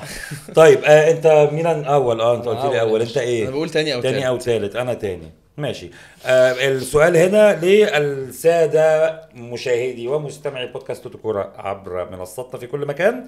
لو انت من مشجعين الدوري الايطالي بتشجع الانتر، بتشجع نابولي، بتشجع ميلان، بتشجع يوفي، بتشجع روما، بتشجع اي حاجه، قول لنا كده ترتيب الدوري الايطالي من وجهه نظركم شكله هيبقى عامل في نهايه الموسم.